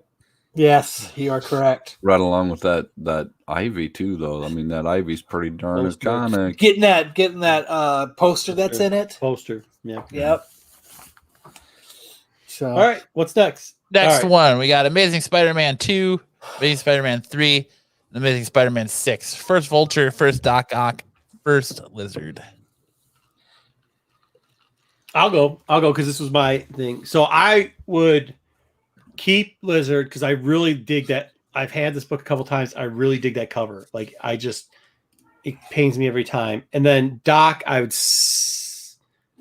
sell and I'd probably burn. Even though I like the way that they are using the Vulture in the new storyline, like I'd burn the Vulture. To be honest with you, I think the cover just sucks compared to the other two. okay, I'm gonna keep Doc Ock. I'm going to sell Lizard, and I'm gonna burn Spider-Man 2. Yeah. Oh my god, that hurt. That hurt to say. I'm with Kyle. I'm keeping 3, selling 6, and burning 2 because Ock is iconic. You can still fetch a good price for the first appearance of the Lizard, and really the Vulture, whatever. I mean, it is issue 2, though. It is. I mean, that's issue 2, 3, and 6. Don't get me wrong. That's part of the top 10 of it. So I mean, It's tough. I'm keeping Doc. maybe we'll do that next time, damn. TK. I'm gonna keep Doc Ock. I'm going. I'm gonna sell the Lizard. Keep the I'm gonna toddler. burn the Falcon. Hey, so this is going well. People actually like this segment. All right, good. Give us a thumbs up if you like the segment. We might keep it. We get 100 thumbs up, we'll keep it. All right, next. And then I did 3 more amazing books to keep kind of the same theme. Amazing Spider-Man 14, first Green Goblin, 15, first Kraven the Hunter, and 13, first Mysterio. Okay. So let's see. I can't go first. There's no way. Go ahead, Matt. I'm keeping Goblin because look, it's the Green Goblin. I mean, that book's always going to fetch a good price. So I'm keeping Goblin, I'm selling Kraven, and I'm burning Mysterio. What happened to the sound effects? I stopped them because they were getting annoying. No, No. they weren't. So we have to destroy one. You have to destroy one because it makes. I am going to. I'm gonna keep Goblin. I'm gonna sell Mysterio, That's my and favorite. I'm gonna roll up Kraven in a big joint for Comic Book Jesus to smoke. Are you fucking out of your shit? All right, So go ahead, Kyle. I am keeping Green Goblin. I am selling Kraven, and I'm burning Mysterio.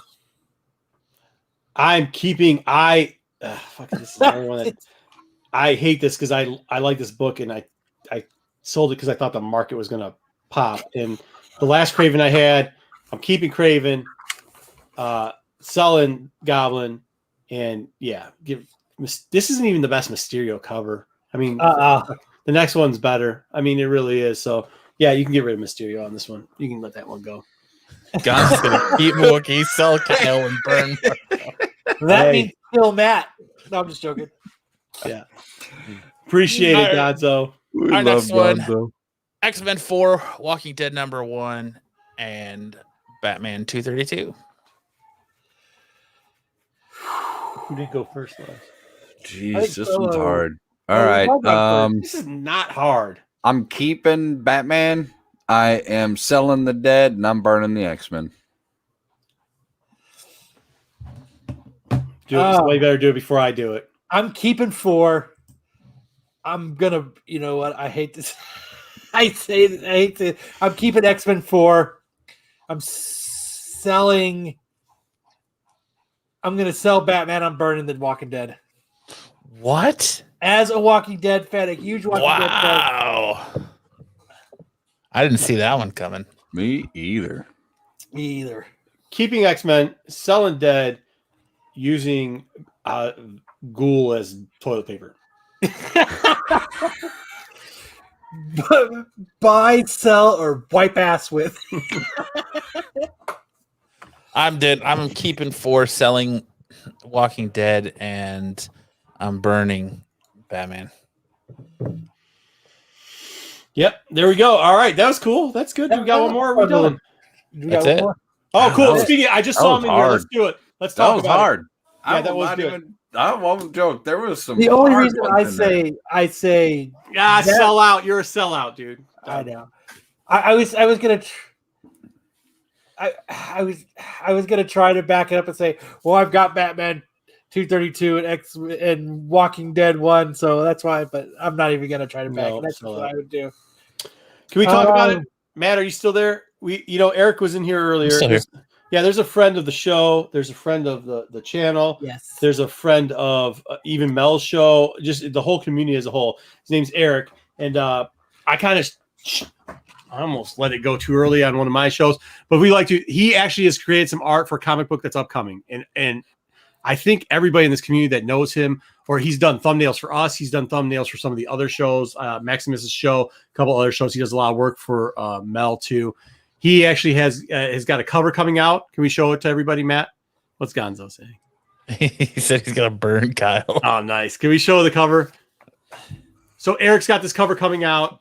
It's limited to 500 copies. It's a virgin wraparound. It's actually from License to Ill 2. 2? As in also, not T-O, as in also. Oh. Real cool cover. As they were showing the Hobbit here, let's just show the regular picture. Everybody knows where this comes from. As in T-O? You mean T-W-O? Yeah. See his little, yeah. What did I say? T-O. As in also? No. What are you confusing me with here? I've been drinking. Anyways. Are you saying 2 as in the number second? Yes. What are you saying? Just I like turtles. Here. Because you said number 2. Thanks, man. Thank you. Anyway, so this was something that he put together. It's really great. I think they're doing 500 of these. Probably he can help you out where they're selling them. Please, if you guys like it, I'll explain to you what this book actually is. I had it pulled up before somebody was talking about turtles. I like turtles. But Silver City #1. It's about a young roughneck lands in Silver City. Gritty, blah, blah, blah, blah. There's a kidnapping occurs. In Silver City, blah, the sun blah, blah, blah is a real selling point for me. No, I'm going to go back. Hold on. The point for me is blah, blah, blah. Nothing else. Hey, listen. Welcome to Silver City, where the sun never rises and nothing ever changes until now. The basis is follows this girl around. Her mission is derailed. She, however, rescues a new dead girl from a mysterious kidnapping attempt and discovers powers and kinetic abilities. So, either way, dude, one of our boys came out there, created some great art. Support the community if you can. That's all I have to say about that. And good job, Eric. Really proud of you, dude. You're a red shirt guy right now. Means that the only choice is to burn Marco. Oh, it's that stupid joke you guys are making about this thing over here. Yeah. Go blow up another planet of we don't hawk Trek here.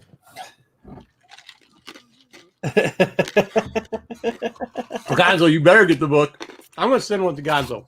Eric, tell me where I can buy this book so I can send one to Gonzo. All right. What else you got? Good job, Eric. Really appreciate it. Sweet cover. Oh, yeah. There he is right there. Good job, man. Awesome. Really proud of it, dude. I'm really stoked. It is a cool cover. He did a great job, man, dude. That's really cool. It's cool just to have some. I would like to buy one of those too. Yeah, Eric, where are they? Where can we buy them? Capital B, capital U, capital Y. Capital B-U. Oh, bye. Yeah. Good. All right. So Marco, you just watched Marco's head literally explode trying to figure out. I saw smoke come out of his ears and the gears running. You ever seen one of those AIR planes? What's an AIR plane? The airplanes? What are you talking about? I'm still confused with the 2. Why was he saying 2 as in the number? Like he didn't understand what the 2 was? I agree. That is a new segment. Marco reads solicitations. Yes, I agree. Blah, blah, blah. No, I think we already got somebody on our channel that does that, don't they? All right. So are we reviewing comics? Yeah, let's do it. Let's do What do it. you wanna start with? I don't know. Let's start with King of Black 5. So Oh yeah, that's good. so then we need to start with, I think, to go to the King in Black number 5, you really need to start with Venom 34 Let's first. start with 34 then. Good idea. You're right. All right. When you're right, and Matt is right. And he never yeah. goes left. Right. Garbage. Well, I think we're going to do that segment again then, maybe in a couple weeks. People are liking that segment. It worked out well. Good. No, I don't think anyone will. No? All right. So Venom 34. I love that cover. That is a sick ass cover. I can't get over that cover, honestly. All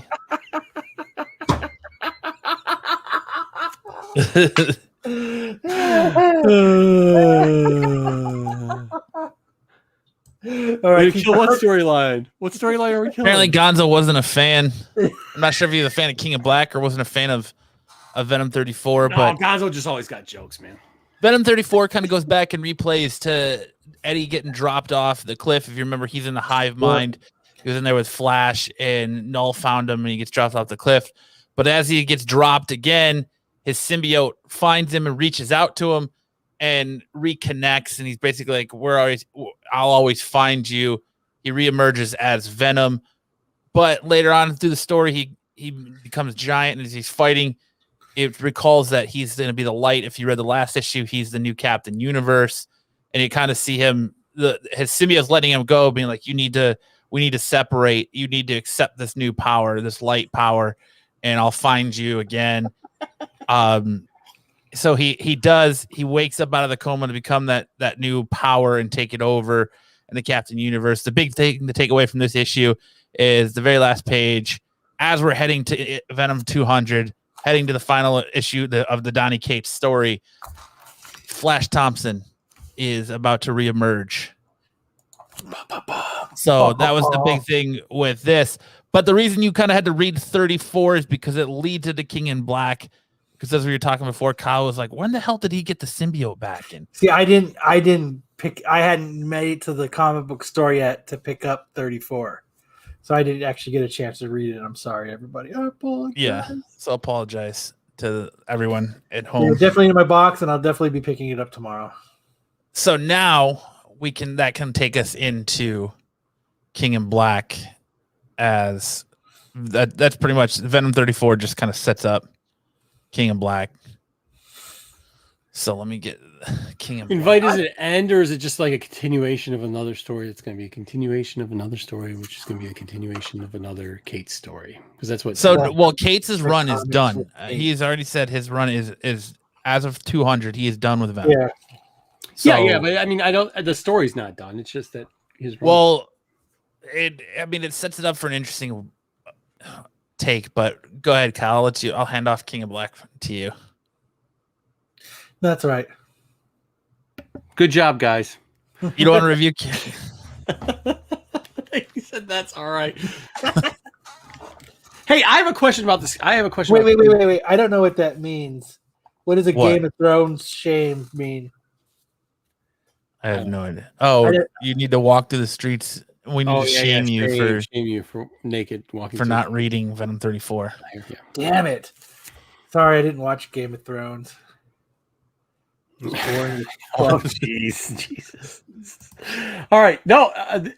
What? Game of Thrones wasn't boring as fuck. Anyways, so this is the question. So Silver Surfer shows up. He's gonna fight Null, right? And so is right?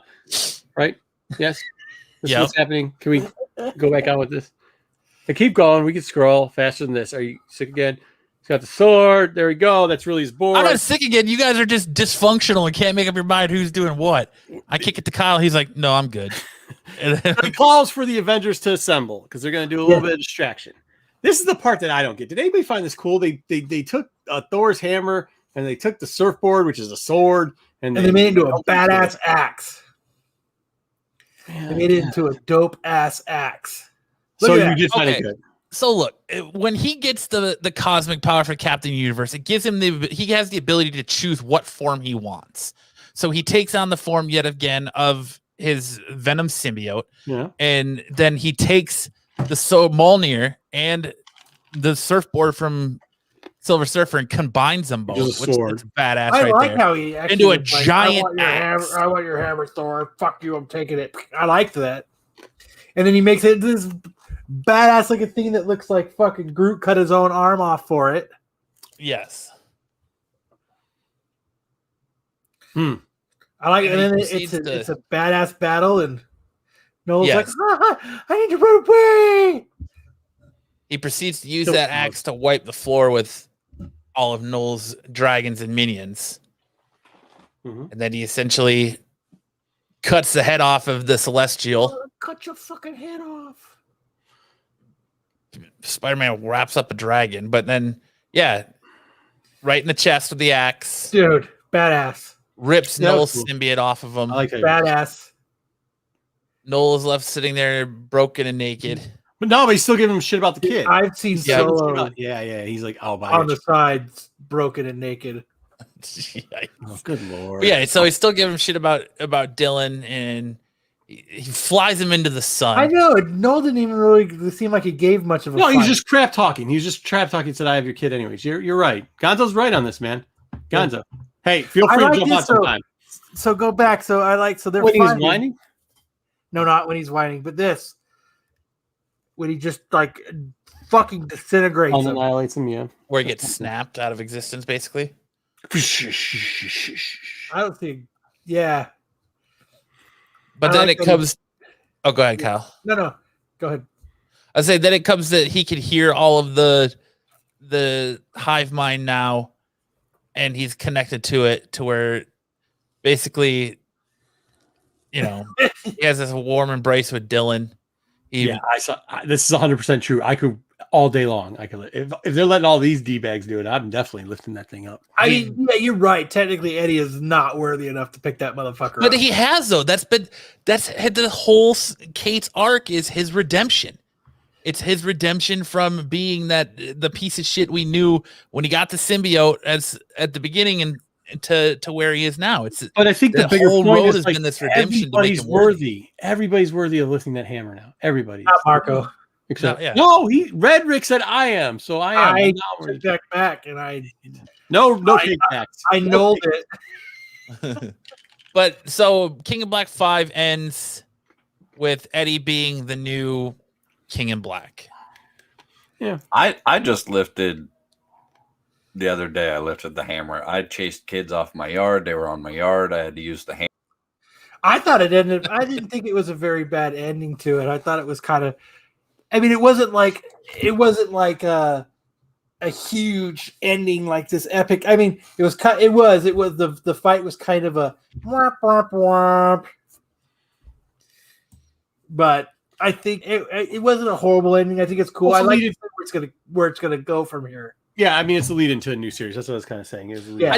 I think that with this arc, this being the final issue of this story, the King of Black story, there a lot of it didn't happen, and not a lot happened in here to make Noel feel that menacing. He came and he ripped the Sentry in half at the beginning of the story, and that's pretty much it. Like, what else did he really do? Well, he technically did kill Eddie Brock too. Hey, I mean, a lot of people have been talking about this. Like, it's the typical Cates thing, right? Can you stick the landing? And well, there you go. He's starting to remind me of fucking what's his name? He used to write Spider-Man, Dan Slott. Dan Slott? Yeah. If you look at it though, as far as a redemption arc goes, he stuck the landing. But if you go he built one character up. Okay, yeah.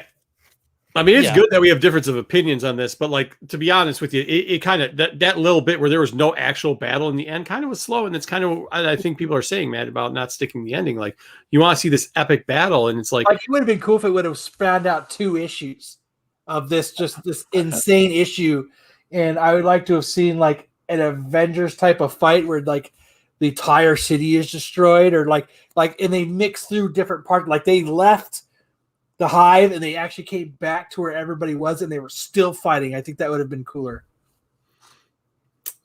Oh, Rob's comic says he was wrong. It was Norwegian. But he's big enough to know that he. Oh, nice. So everybody out there, I picked up a Norwegian book today. All right. No, but that's cool. I mean, but I think it's that way. Like, I think some people are going to be happy with the ending, and then some people are going to just be like, oh, this is Kate. And then other people are going to be like, oh, this. I mean, we've got some people that are just slamming it in the comment section. So that's good. Everybody got something out of that book. All right. What's the next book we got? I really hope his burner account name is in here. There's a few things I'm going to let the burner account know. No, I'm just playing. Yeah, it was a fine ending for what it was. Yeah, I agree with actually Red. I don't think it was great, but it was what it was. I think it's a fine ending to Eddie's story arc as far as the redemption road he's been on. But everybody is right. As a badass that Noah was supposed to be and that being portrayed, it was the fight scene kind of was a letdown. The axe is badass. I loved that axe. Like it was. I mean, I get it. It's kind of stupid. It's and the whole thing was one-sided. Like you saw the majority of the struggle going on in the tie-ins with other characters, but Eddie shows up, gets dropped off a building and killed, and then so that's Null's one-sided. And then he comes back in this and just obliterates him. So it's been one-sided both ways. They should have had a little bit of back and forth power struggle. I think, like they should have did it like Dragon Ball Z style. Yeah. Like where it was just a fucking battle. Sometimes Noah was winning, sometimes Eddie was winning, and and then Eddie got the spirit bomb, and then it would have been cool. Just the go out like that and then be like, oh, I'm just gonna taunt you about your kid was. And that's the part he misses. Like then he ripped it out of the kid too. Yeah.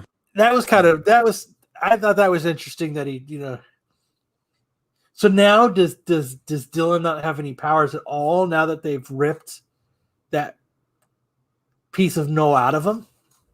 I mean, essentially what Case did in this is he's leaving whoever the new creative team is, he's leaving all these characters at zero again, pretty much, except for Eddie, who's the new King of Black. But even then you can say he's at zero because you can tell a whole new story with him in this role.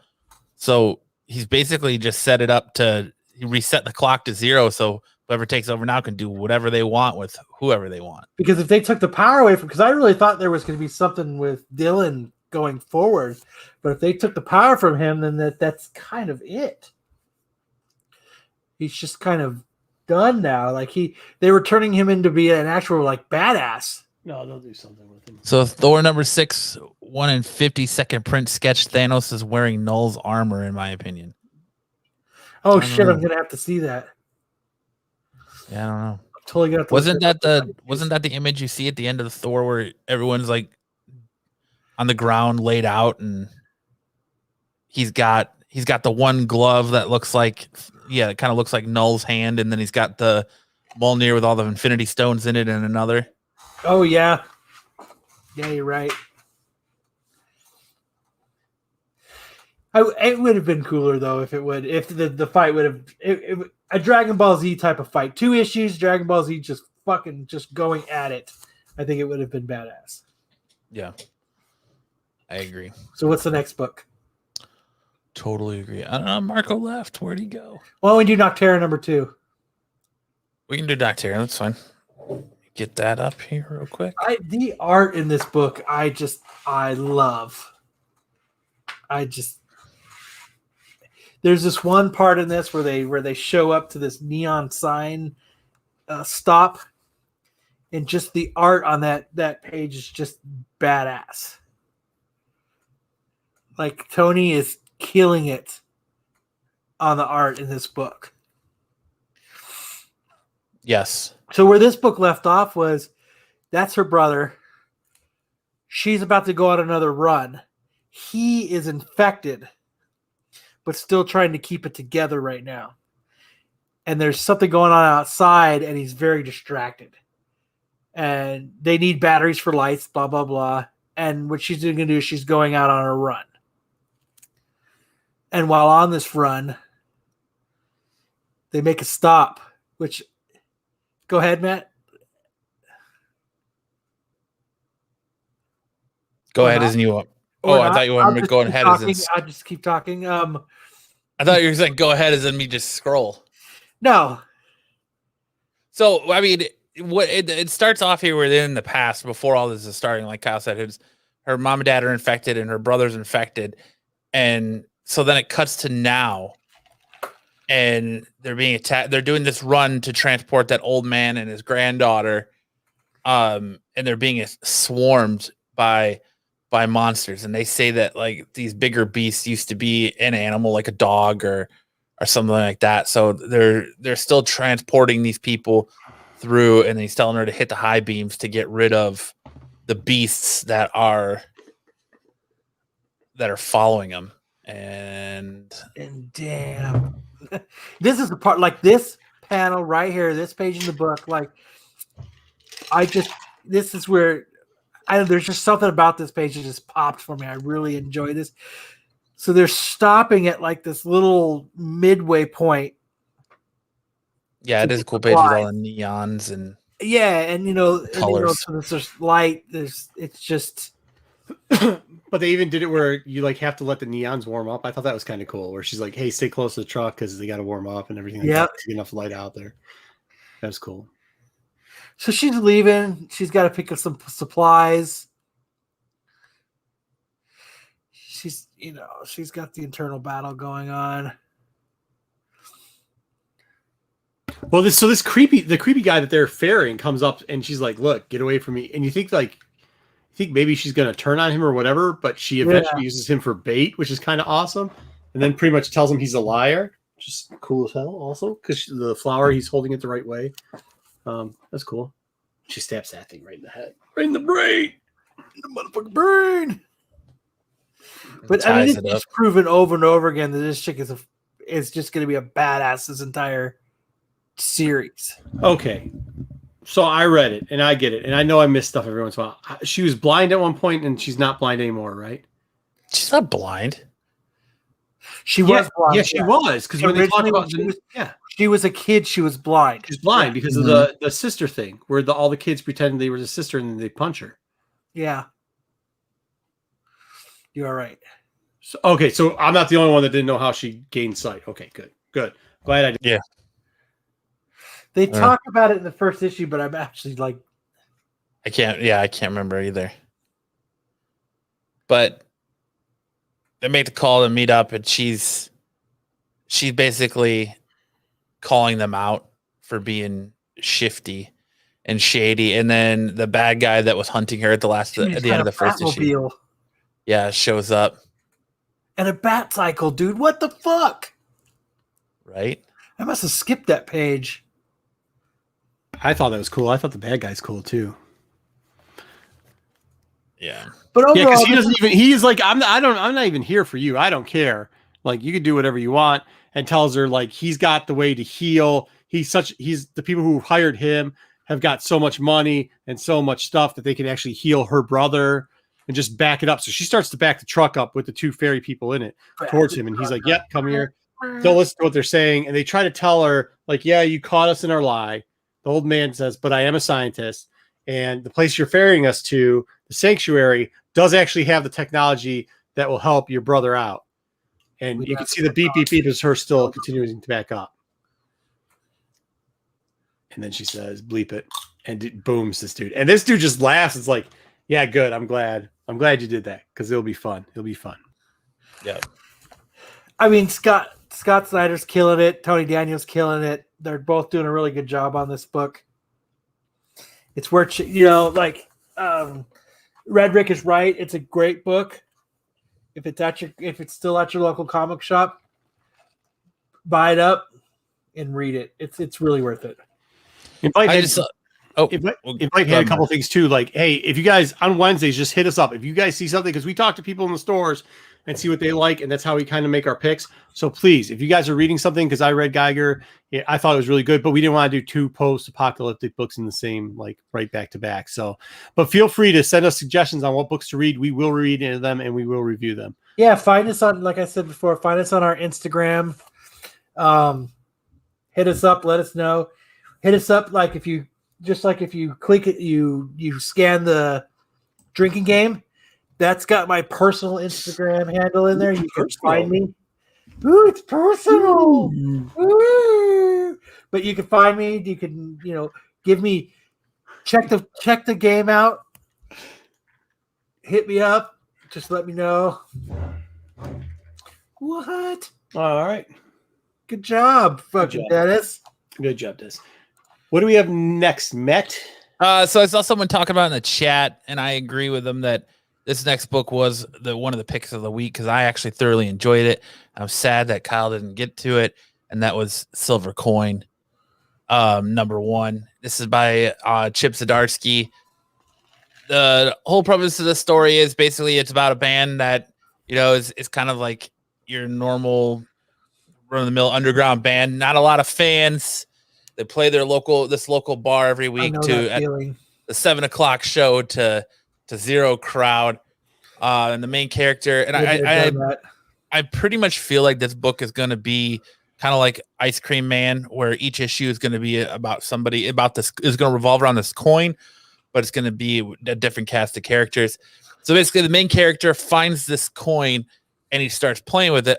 And this band goes from zero to like massively popular.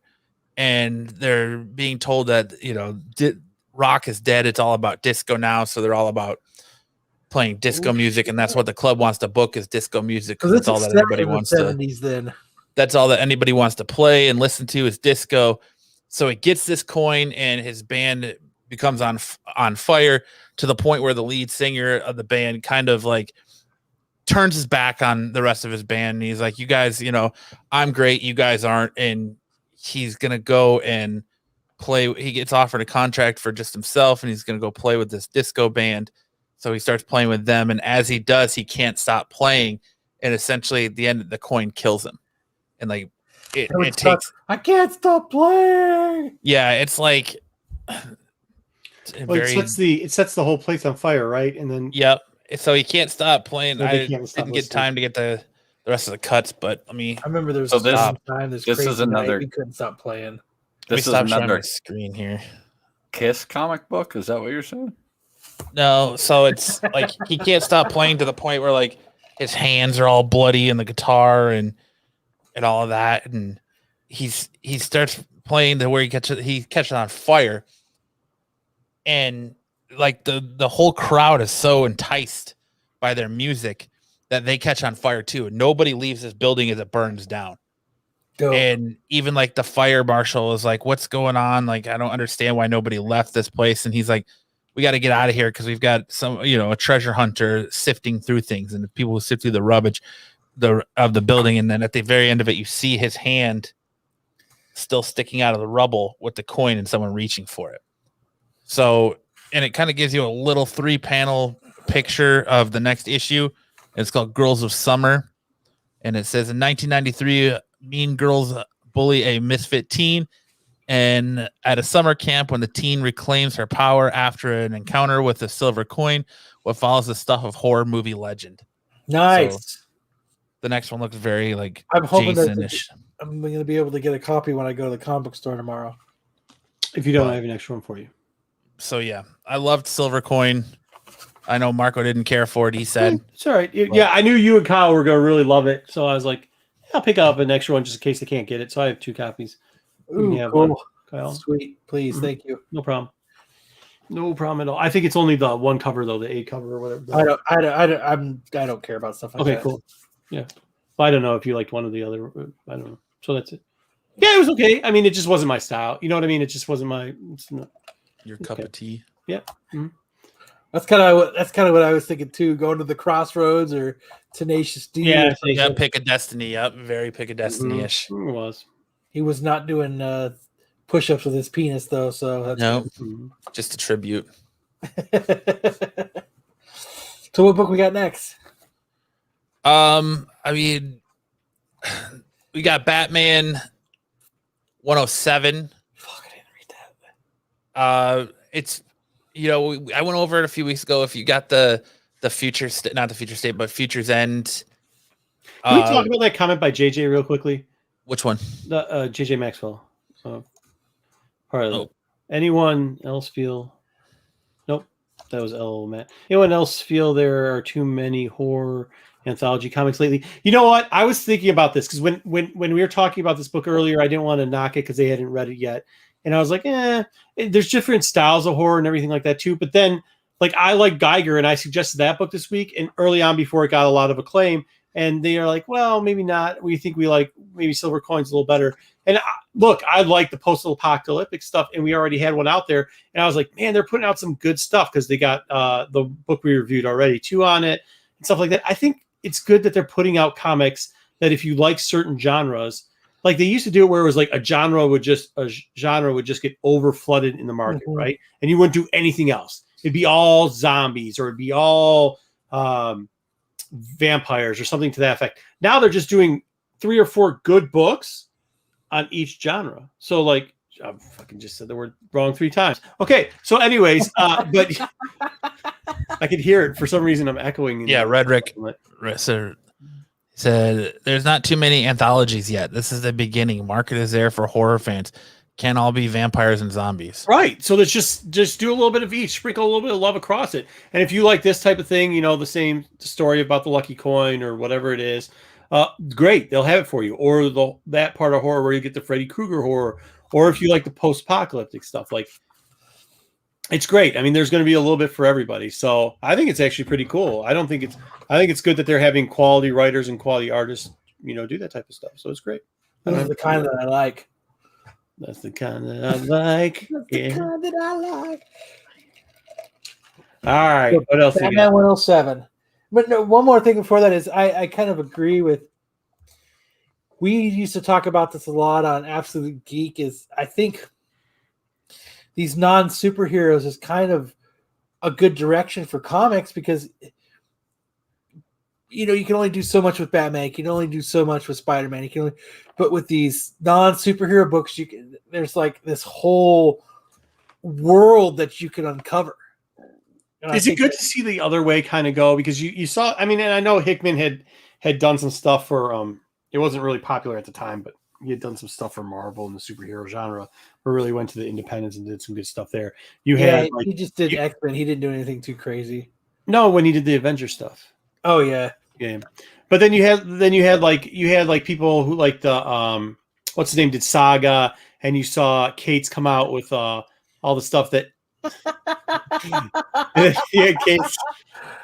Kate's do a couple. You're gonna kill me here.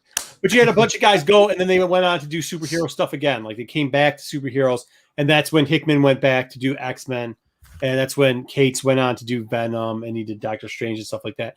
But now you're seeing like big guys go back and do the independent stuff and do these little niche things. Like, do you think we're going to have a resurgence again of the, like, I mean, I hate to say like the Kirkman, because he never really got it. I mean, he did Invincible and stuff like that, but are we going to see that again? Are we going to see like, Vaughn did Runaways, but Runaways wasn't a huge superhero title. I mean, he did a great job on it, don't get me wrong. Are we going to see that again now, do you think, Kyle, or do you think it's going to be... No, you aren't paying attention at all. Okay, good stuff. Move along. I've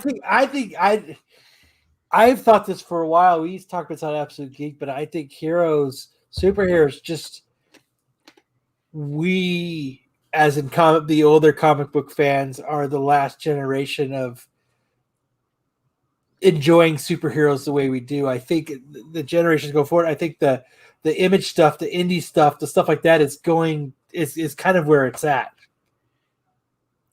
That's what I've thought this for a long time. It just can do so much more with it. You're not locked down. The outside of comics, though, like the movies and TV shows, it's been predominantly dominated by superhero material. So until we start getting some of this other stuff out here, like you got a little bit with Millar coming, like with Hawk and some of the stuff Millar has coming, and some of these other shows that are coming out, and you get away from that superhero, then I think you'll start seeing a little bit more. Like once the Ice Cream Man show that's been picked up comes, and I think you'll start seeing a little bit more interest drawn into that secondary, away from heroes. Yeah, I mean, you see some of it in like, the Stump Towns that were, I mean, I thought that was pretty good as a show. You had Supernaturals that had a big long run and stuff like that too. And you get some sprinkling around like the 90s again here or there, but I mean, I just think it's very interesting. I think it's really interesting where you saw like a lot of those independent guys I'm not saying that either because Kirkman did, Marvel Zombies, but you saw not huge titles for them do great stuff in independence. Now you're getting like Chuck doing that book that he just did. And, that's a big name going back to the independence and writing something that obviously you guys like in that niche genre type area and doing a good job. I mean, just because I don't particularly find that book great, like I'm not raving about it, that doesn't mean it's not a good book. Like there's a lot of people that thoroughly enjoy that book. So I'm kind of seeing if that's a lot of notifications I'm getting right now. That's good. Okay. So go ahead. Let's review the last thing. I just got so distracting. I just got like 10 notifications. I mean, semi-professional. Semi-professional. If I was professional, I wouldn't have so many notifications going on. Basically, like I was saying, if you read the Future's End #1 tie-in, a lot of that Batman stuff we talked about carries over into this issue, where you see Bruce Wayne being held down. What's that? So it would carry back to it. Yeah. Well, you see a lot of you see Bruce Wayne being tied up by Scarecrow and pretty much being tortured. Yeah, let me share my screen here. There you go. Or not. It doesn't matter. Hold cool, on. that's good. It's good. Semi-professional. You got Bruce Wayne being tortured by Scarecrow. I mean, seriously. Hey. So this carried over from the last issue. Mm-hmm. Yeah, and it was this also was the beginning of issue 106. Right, and a lot of it was in that Future's End one shot as well.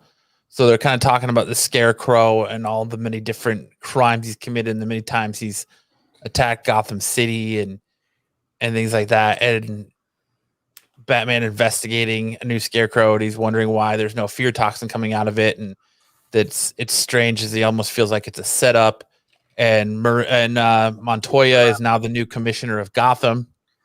You find that out in this issue. Batman escapes her as she's trying to arrest her. Then you get the new group in town that's been raising hell that Miracle Molly is part of. Kind of makes their first debut. And Harley Quinn has now proclaimed herself as Batman's new sidekick. I kind of like that panel right there. Mm-hmm. Me too. There's just something about it. It's almost like she's like motorcycle golfing. Mm-hmm. They call me Stabbo. Yeah, she proclaims herself basically as Batman's new sidekick, but then she decides to club a cop, and she's gone nuts. And Ghostmaker shows up and helps her get away. And she leaves a little note like Spider-Man. Hi, my name is Stabbo. Dr. Harley Quinn says I need my meds and stuff. And then it cuts over to he's basically Oracle is telling him about this new group that's going on in Gotham that showed up during the Joker Wars. Those fuck me eyes. I'm just gonna put that out. Whoa. F me eyes. Sorry. Oh, jeez, oh, Pete's. We're not getting monetized for this. There's supposed to be a 5-minute delay on this, right? For Kyle, she's talking about putting up several different because the cops are after Batman now, so they're going to put up several different bat signals across the city, so the police can't take them all down.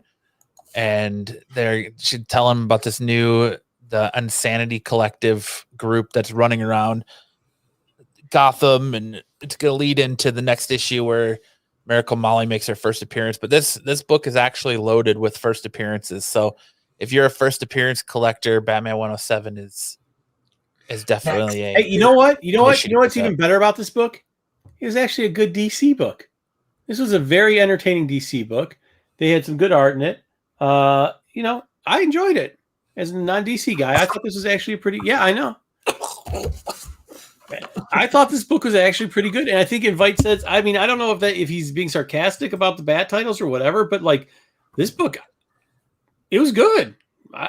Hey, no, he's 100% right. Like, so this issue alone, 107 has the first appearance of the Gardener, the first appearance of the Instigator, the first appearance of Madame Maids, the richest woman on Earth, Kid Kawaii, Brainstorm, Razor Line, and there's multiple first appearances in the Ghostmaker backup story. So he's 100% right. In this issue alone, there's several first appearances. So Oh, he said they all have multiple first. Either way, I think it's a good pickup because it's just the book actually was good. I think actually Batman fans are going to enjoy this, and the regular fans, if they can get into it, they'll like it too. So I think they might pick up a little bit of steam here.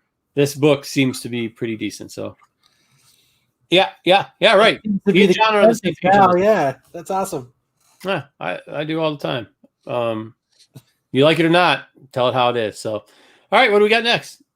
that's it. That's all our books this week. That's all the books. We should have done Geiger. All right, well, that's all the books. Go ahead and talk about it. Geiger was never on my radar until you said something about it Wednesday night.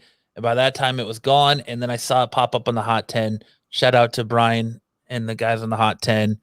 It popped up there last night. And I was kind of still wondering why it was there. It popped up on the top 10? Yeah, because I have not really heard anything about this book. What was it about, Marco? A Geiger counter? No, it's a Geiger counter. Oh shit! I can't hear anything. It's another one of those post-apocalyptic like nuclear type situations with the dude. Can't do it as well without the scrolling. The art was good in it. The storyline telling was great. Not too wordy. Just all the stuff I kind of like. That was a decent book. I thought there's some other good ones out there too. It was kind of a good week. Star Wars had actually a pretty decent a book. The High Republic book finally started to pick up some steam. We got some cartel stuff going on there with the Hutt cartel. So what was the book about? Hold on real quick. Red Rick, anyone read Project Patron? I wanted to pick that book up. None of the shops around here had it. And I want to know, did you like it? Did you think it was any good? Because I might have to go out of my way to buy it on like Midtown or something. Because I saw it and I really was interested by it, but no one here was selling it. If you guys have books you'd like us to review, hit us up and let us know. And we'll read it. Well, Marco will read it. We just said that like 10 minutes ago. All right. I'm just putting it back out there. I like how Venom's about to eat your head. All right. So what do we got? Do we got Winter Soldier? That's a badass Spider-Man, dude. Invader Geiger is going to have reader buzz. I legit see it growing readers every month if they stay the course. Nice. Yeah, it's good. Yeah, let's go Falcon Winter Soldier. Dude, I can't watch that show. Puts me to fucking sleep. Nottingham's another anybody book read I'm hearing a this? lot about I didn't get on. this book at all. I read it. I don't get what this book is about. No clue. Nottingham's another books that I'm hearing a lot about too. Yeah, I didn't get Nottingham. But Falcon Winter Soldier, man, what an episode this week. Am I the only one that watched it? No, I loved it. No, I it was thought it was good. incredible, man. I thought it was so good. I've been still trying to get through episode 2 for like 3 days. Just skip tries. episode 2 and I'm gonna move have on. to. I don't know how you could not enjoy this action-packed every week episodes of just so much better. Just it's so good. It's so much better. Of so much better. Of so much. So better. much better. So much better of so much better that it's better. It is so Hey. gooder. What was it? 50 minutes. This was the longest episode yet of the show. And it needed all of it. It was so good. Yeah. You're on mute, Marco. Again, Semi-professional. for like the ninth time. Semi-professional. I actually kind of want to start at the end. I mean, but like, because that scene at the end is just crazy, right? Like, that's so cool. What happened? Well, when the fake Cap took the shield and just Beat that just how they dude down. shot it, yeah, just beat him down. Just how they had the blood on the hand coming out and everything like that, and you knew it like after The blood on the bottom of the shield. and- yeah, the blood on the shield where you're just standing there and everybody's got their cameras out and everything else, and you're just going like, all right, Winter Soldier, go on, knock this guy's head off. I mean, everybody was cheering for him to knock his head off, right? Like that's why I want to see his head get knocked off. So, before we get into it, Jose, yeah, we've read Maniac of New York. We love it.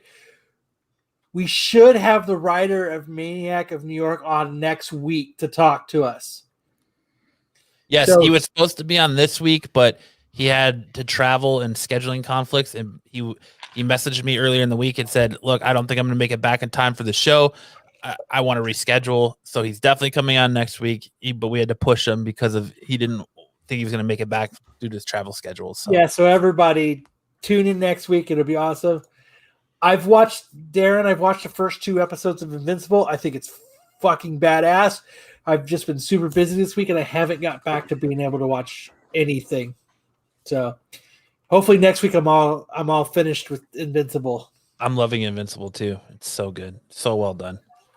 But back to Falcon Winter Soldier. That final scene, it was almost like, for me, remembering what it felt like to see Thanos snap in the theater, and then at the end just sit down, like he had just won. Just seeing. Well, and I thought they really played it out well. Like you knew about a quarter way into it, you knew it was coming. You knew that you were gonna see the breakdown of I can't take it anymore. I'm gonna step over that line. And the way they slowly build it up and kind of then when you do see it, it was just like, oh my God, I knew it was coming, but he actually did it and they showed it and like, oh man, the way they built up and slow played just the action-packed scenes, the little by little, they just, I love the way they're writing and filming this. I just love it. It's just full of action and good. The content, like when they're talking, it's intriguing. It's not long, drawn out, boring talking scenes for me. It's just enough of the good information, and then they jump to it. No talky, shoot guns. I like the way that Baron Zemo is pretty much like the center of it. He's so good. He's really good. They've done a really it's good so job. good. Yeah.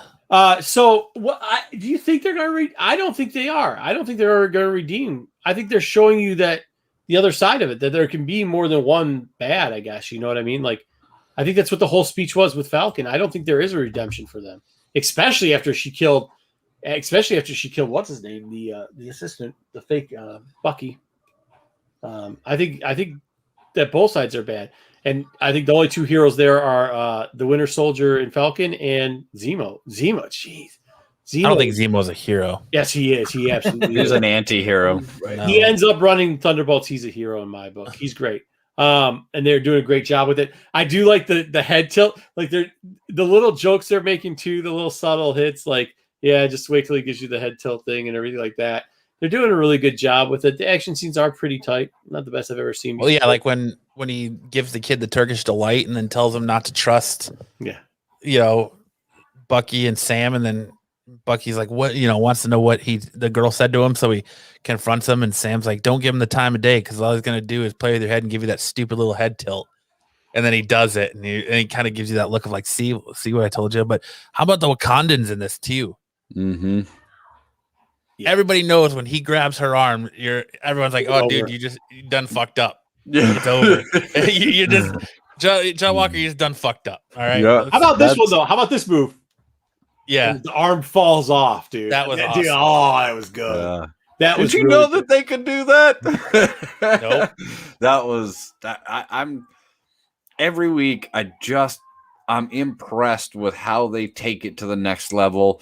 They take new ideas and put them in. Next week it's going to be another new idea or 5, and just like the arm thing this week, the serum thing this week that they started to show, and in the graveyard when they moved and they pulled that out, and I was like, man, if you're gonna hide some stuff, that was genius. That was a dope way to do that, man. That was ingenious.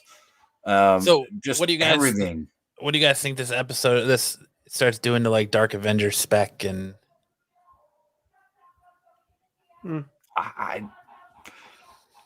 I'd like to see him do it. I'd like to see him bring it forward. Do I think it's going to have the impact? No. Dark Avengers. I actually don't. I hope they don't do Dark Avengers. I'd be okay with it, but I don't think it's ever going to be what they already have built now. Yeah. If they're going to do a dark story, they need to do the Justice League Dark. And I mean, just from a reader basis, right? Justice League Dark. What do you? Just from a reader basis, like the Dark Avengers, like too long, spread out, and you're just like, like there were some good things that came out of it, maybe ish, like the Thunderbolt stuff, but like, I don't know, man. Do you really want Dark Avengers? It says 4339. I saw a goldish yellow color in the eyes of Hoskins as soon as he gets free from the Flag Smasher.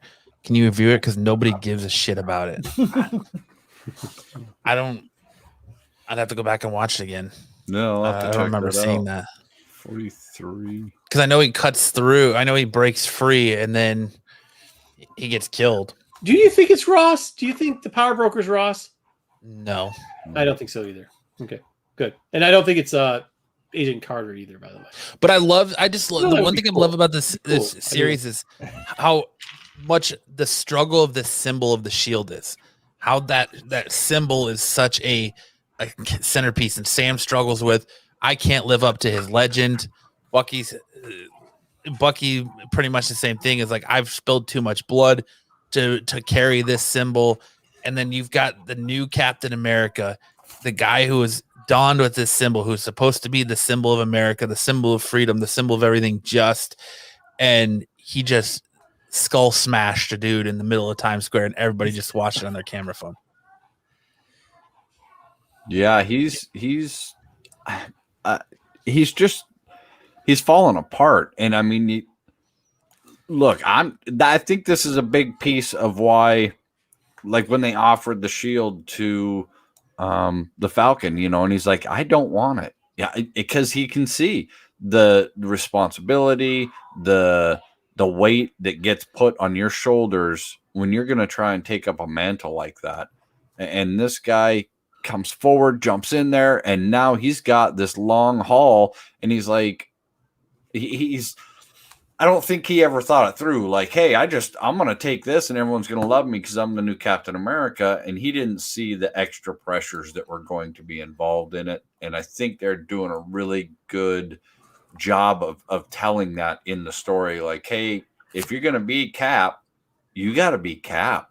But this guy doesn't have the super serum, soldier serum in him. He doesn't have all that stuff. Well, he does now. He does now, bro. He does now, Yeah. but He does now. spoiler Like when he alert, took way that to and go, guys. They're fighting, and he bends that pipe, and the dude's like, oh, shit, But But up until did you this like that? point, Because you could tell it was like when he threw the shield in. So him throwing the shield into the concrete and it's sticking in was like it's a Cap scene, right? Like they took that out of Cap when it bounced off the one time and it ended up going in there. So you knew that was the super serum. But if you were just dumb enough not to figure that out, then they did the extra with the bending thing. no, because I mean, there's a little cheap play.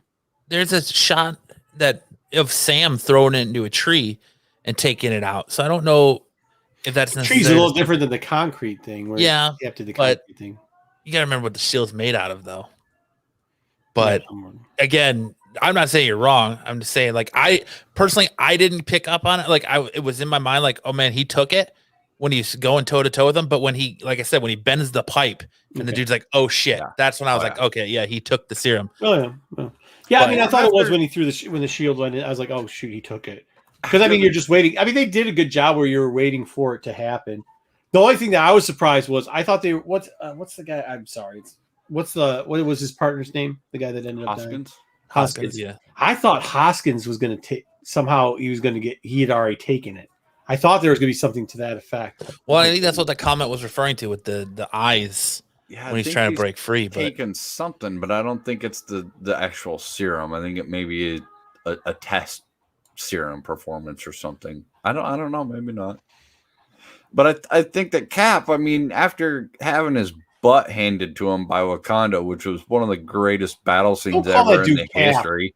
Yeah, he's not good. You can call him U.S. agent if you want, but don't call him Cap, man. Yeah, I agree. I'm all for that.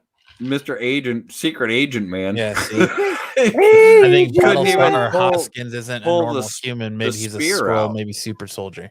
Yeah, he couldn't even pull the spear out. And I think that's when it dawns on him that he's as far from being Captain America as possible. But I think you're missing it. It has nothing to do with super strength, though. Like, that's the point. Like, to be Captain America, it has to do a little bit more of other things. Well, I think it's respect because if you look at it, like, Sam is dealing with living up to the legend of Captain America.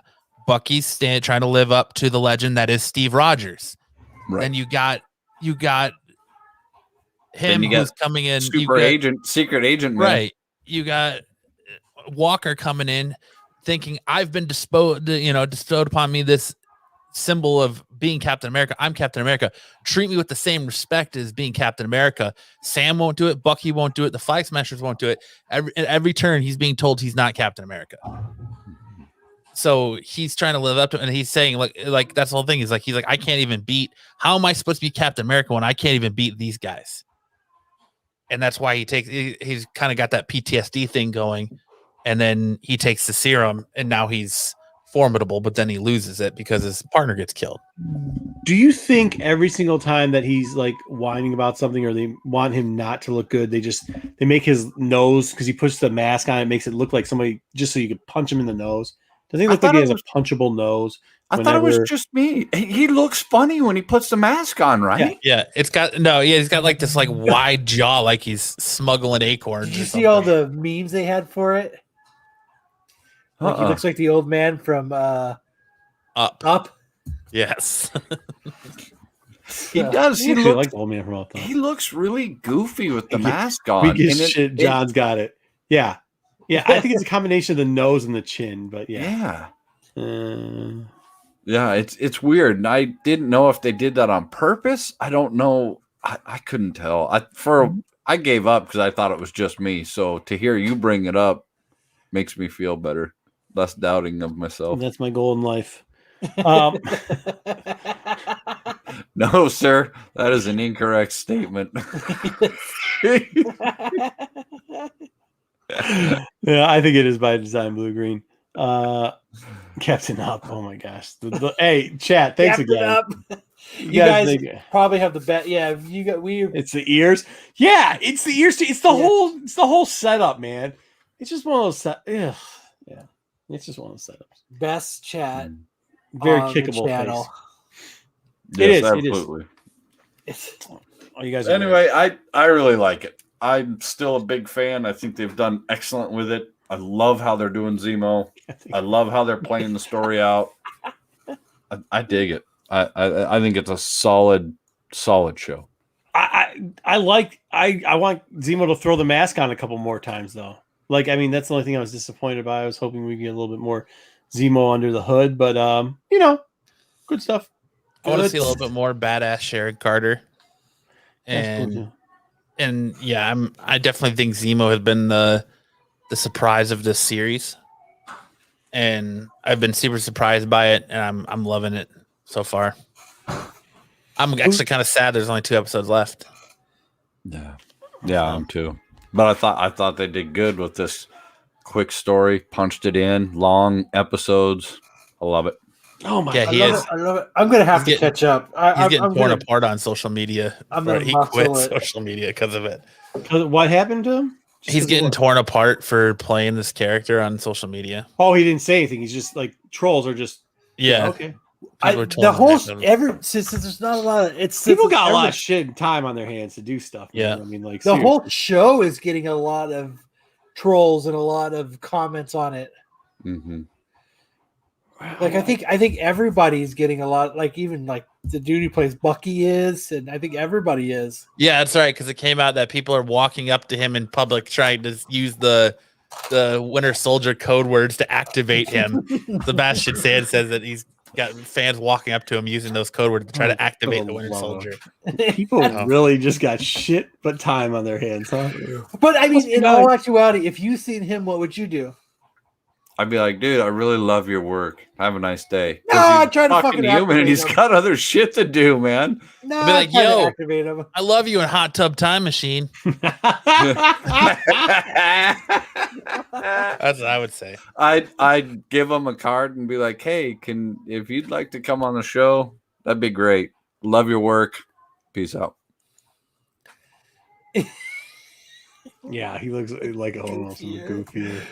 No, but that's I don't know. No, cool. Yeah, good stuff. Man, good stuff. It is good stuff. It's good stuff, I guess. I don't know. What would you say? Is that what we're playing? What would we say if we saw him in a restaurant? Nothing. I'd let him eat his dinner and then No. It's different. No, if he's walking down the street, it's different. I wouldn't bother anybody while they're eating dinner. Yeah. I might walk by and keep walking. I'd be like, yo, Sebastian Stan, you were the bomb in Hot Tub Time Machine, yo. And I'd just keep on my day. I would have said, "Are you Ben Affleck?" I loved you as Batman. You were the bomb in Phantom, Joe. I loved you as Luke Skywalker in Star Wars. Isn't there something about that? Isn't he like? Aren't fans trolling him saying that he should be Luke Skywalker now or something like? Or no? Is it? They want him to be the new Luke Skywalker, yeah, and the young Luke in the Mandalorian. So. Yeah, just like how I look like Big Ben. I know. I saw the comment. Thank you, guys. Gotta put it up there. Just gotta put it up there. Who was that? Where's that guy ever at? I think that was a burner account. I get a lot of burner accounts and a lot of the fake Twitter accounts hitting me up. I enjoy the real people instead of that. But I think that was a burner account. If you were the guy that commented about the Roethlisberger, say it out there again because I might want to send you something. I appreciate that comment. We get played. There you go. Right here. It was me. He's doing his job. Wyatt Russell is supposed to be unlikable Cap on purpose. That major element of the original U.S. Agent storyline. Yeah, he is doing a damn good job. He's doing a really good job because he really does make it easier to dislike him. And after the way that they've portrayed Captain America and all the other movies, and you came to love him. Full disclosure. I didn't even know that was Kurt Russell's kid until I was on the phone with a buddy, and he was like, "Oh yeah, that new Marvel show with Kurt Russell's kid in it, Wyatt Russell." I was like, "Are you fucking? What are you talking about?" It's like Falcon Winter Soldier, and I was like, "I didn't even catch it. I didn't even know that was his kid." Man, that sucks. What? So wait, the guy that plays U.S. Agent is Kurt Russell's kid? Russell's son, yeah. Oh, dude, how bad would that suck if your dad is like just this cat getting all his tail, and you look like that dude, right? Goldie Man, Hawn bro. fucked you. Goldie Hawn, yeah. That ain't cool, bro. That ain't cool. I see your That's sister got all overboard. the looks in the family. Somebody must have been nailing the maid or something. I don't know. Man. Something went overboard on that one. All right. His sister's hot. Yeah, one more time, Solo. We haven't heard it yet. Say it again.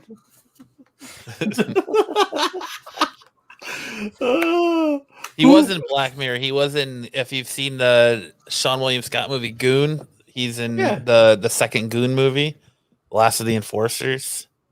You see that? What? You didn't see the second Goon movie? No, But his sister's hot. his His sister's hot.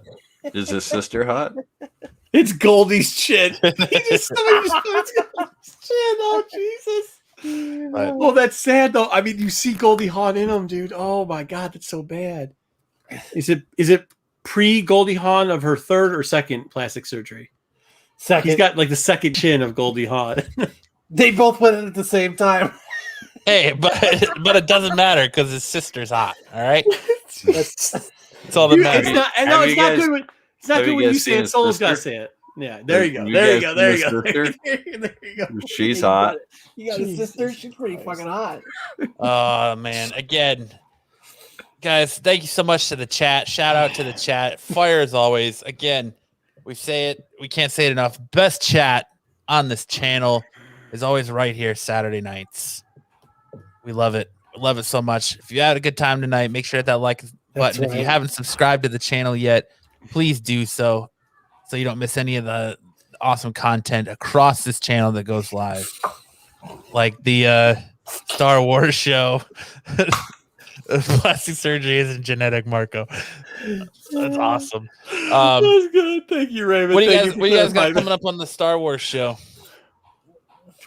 This is jeez, that's the Raymond. Star Wars is his brother. Give him the win. What do we have coming up tomorrow on Star Wars? Well, I actually was going to prep for that show when I got home today, but instead I do this show. So we are reviewing the Gandhi versions of the Clone Wars, which is awesome.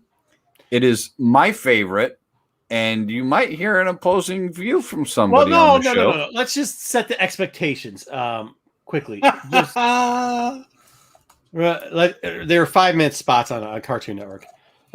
Number 2, thank you, Gonzo. Number 2, we're going to do a little bit of review. We're going to talk. If you watch the IG, you know every week I drop a cover that I like.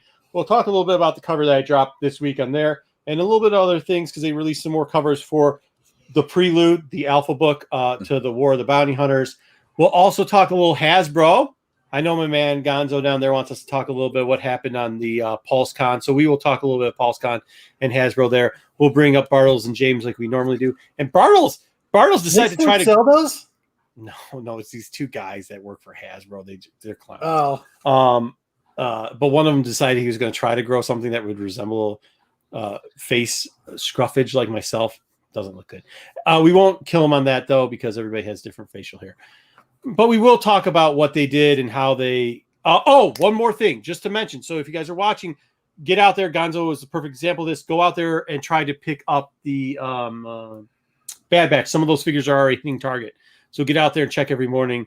I know it's probably like a week early, 2 weeks early, but if you can get them early, get them often, that type of thing. All right. And remember to vote. We had our droid off, and we will have some results tomorrow. We're down to final 4. We will be going final 4, and that's where we're going to stop is at the final 4. So we'll get a little bit more detail on that too. We'll have Jen joining us. Pete, unfortunately, you're stopping at the final 4. Yeah, because then if you have to keep defending the same droids over and over again. You don't watch the show. You have to watch it. What kind of everyone gets a participation trophy is that? Oh no! Everybody doesn't get a participation trophy. There needs to be a winner. There needs to be a winner. There will. Okay, then make sure and go vote. Yeah, IG11. You got. Hey, look, we don't just go one lucky coin flip, one team. You got to take down 3 people, bro. This is the Thunderdome. That's fine. This is the Thunderdome. That's fine, but you don't see people just being like, "Oh, we made the final 4. This is done." You need a winner.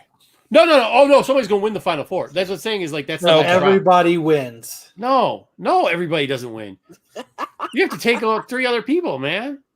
We play for keeps. All right. So that's what we have going. Number 1. No, geez. Yes. Let's make sure and go no and vote. participation trophies in this universe. All right.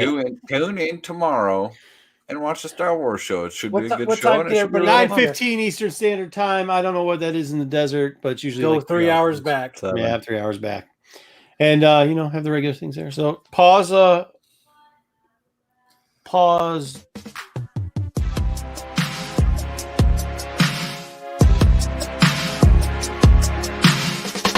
Is his sister hot?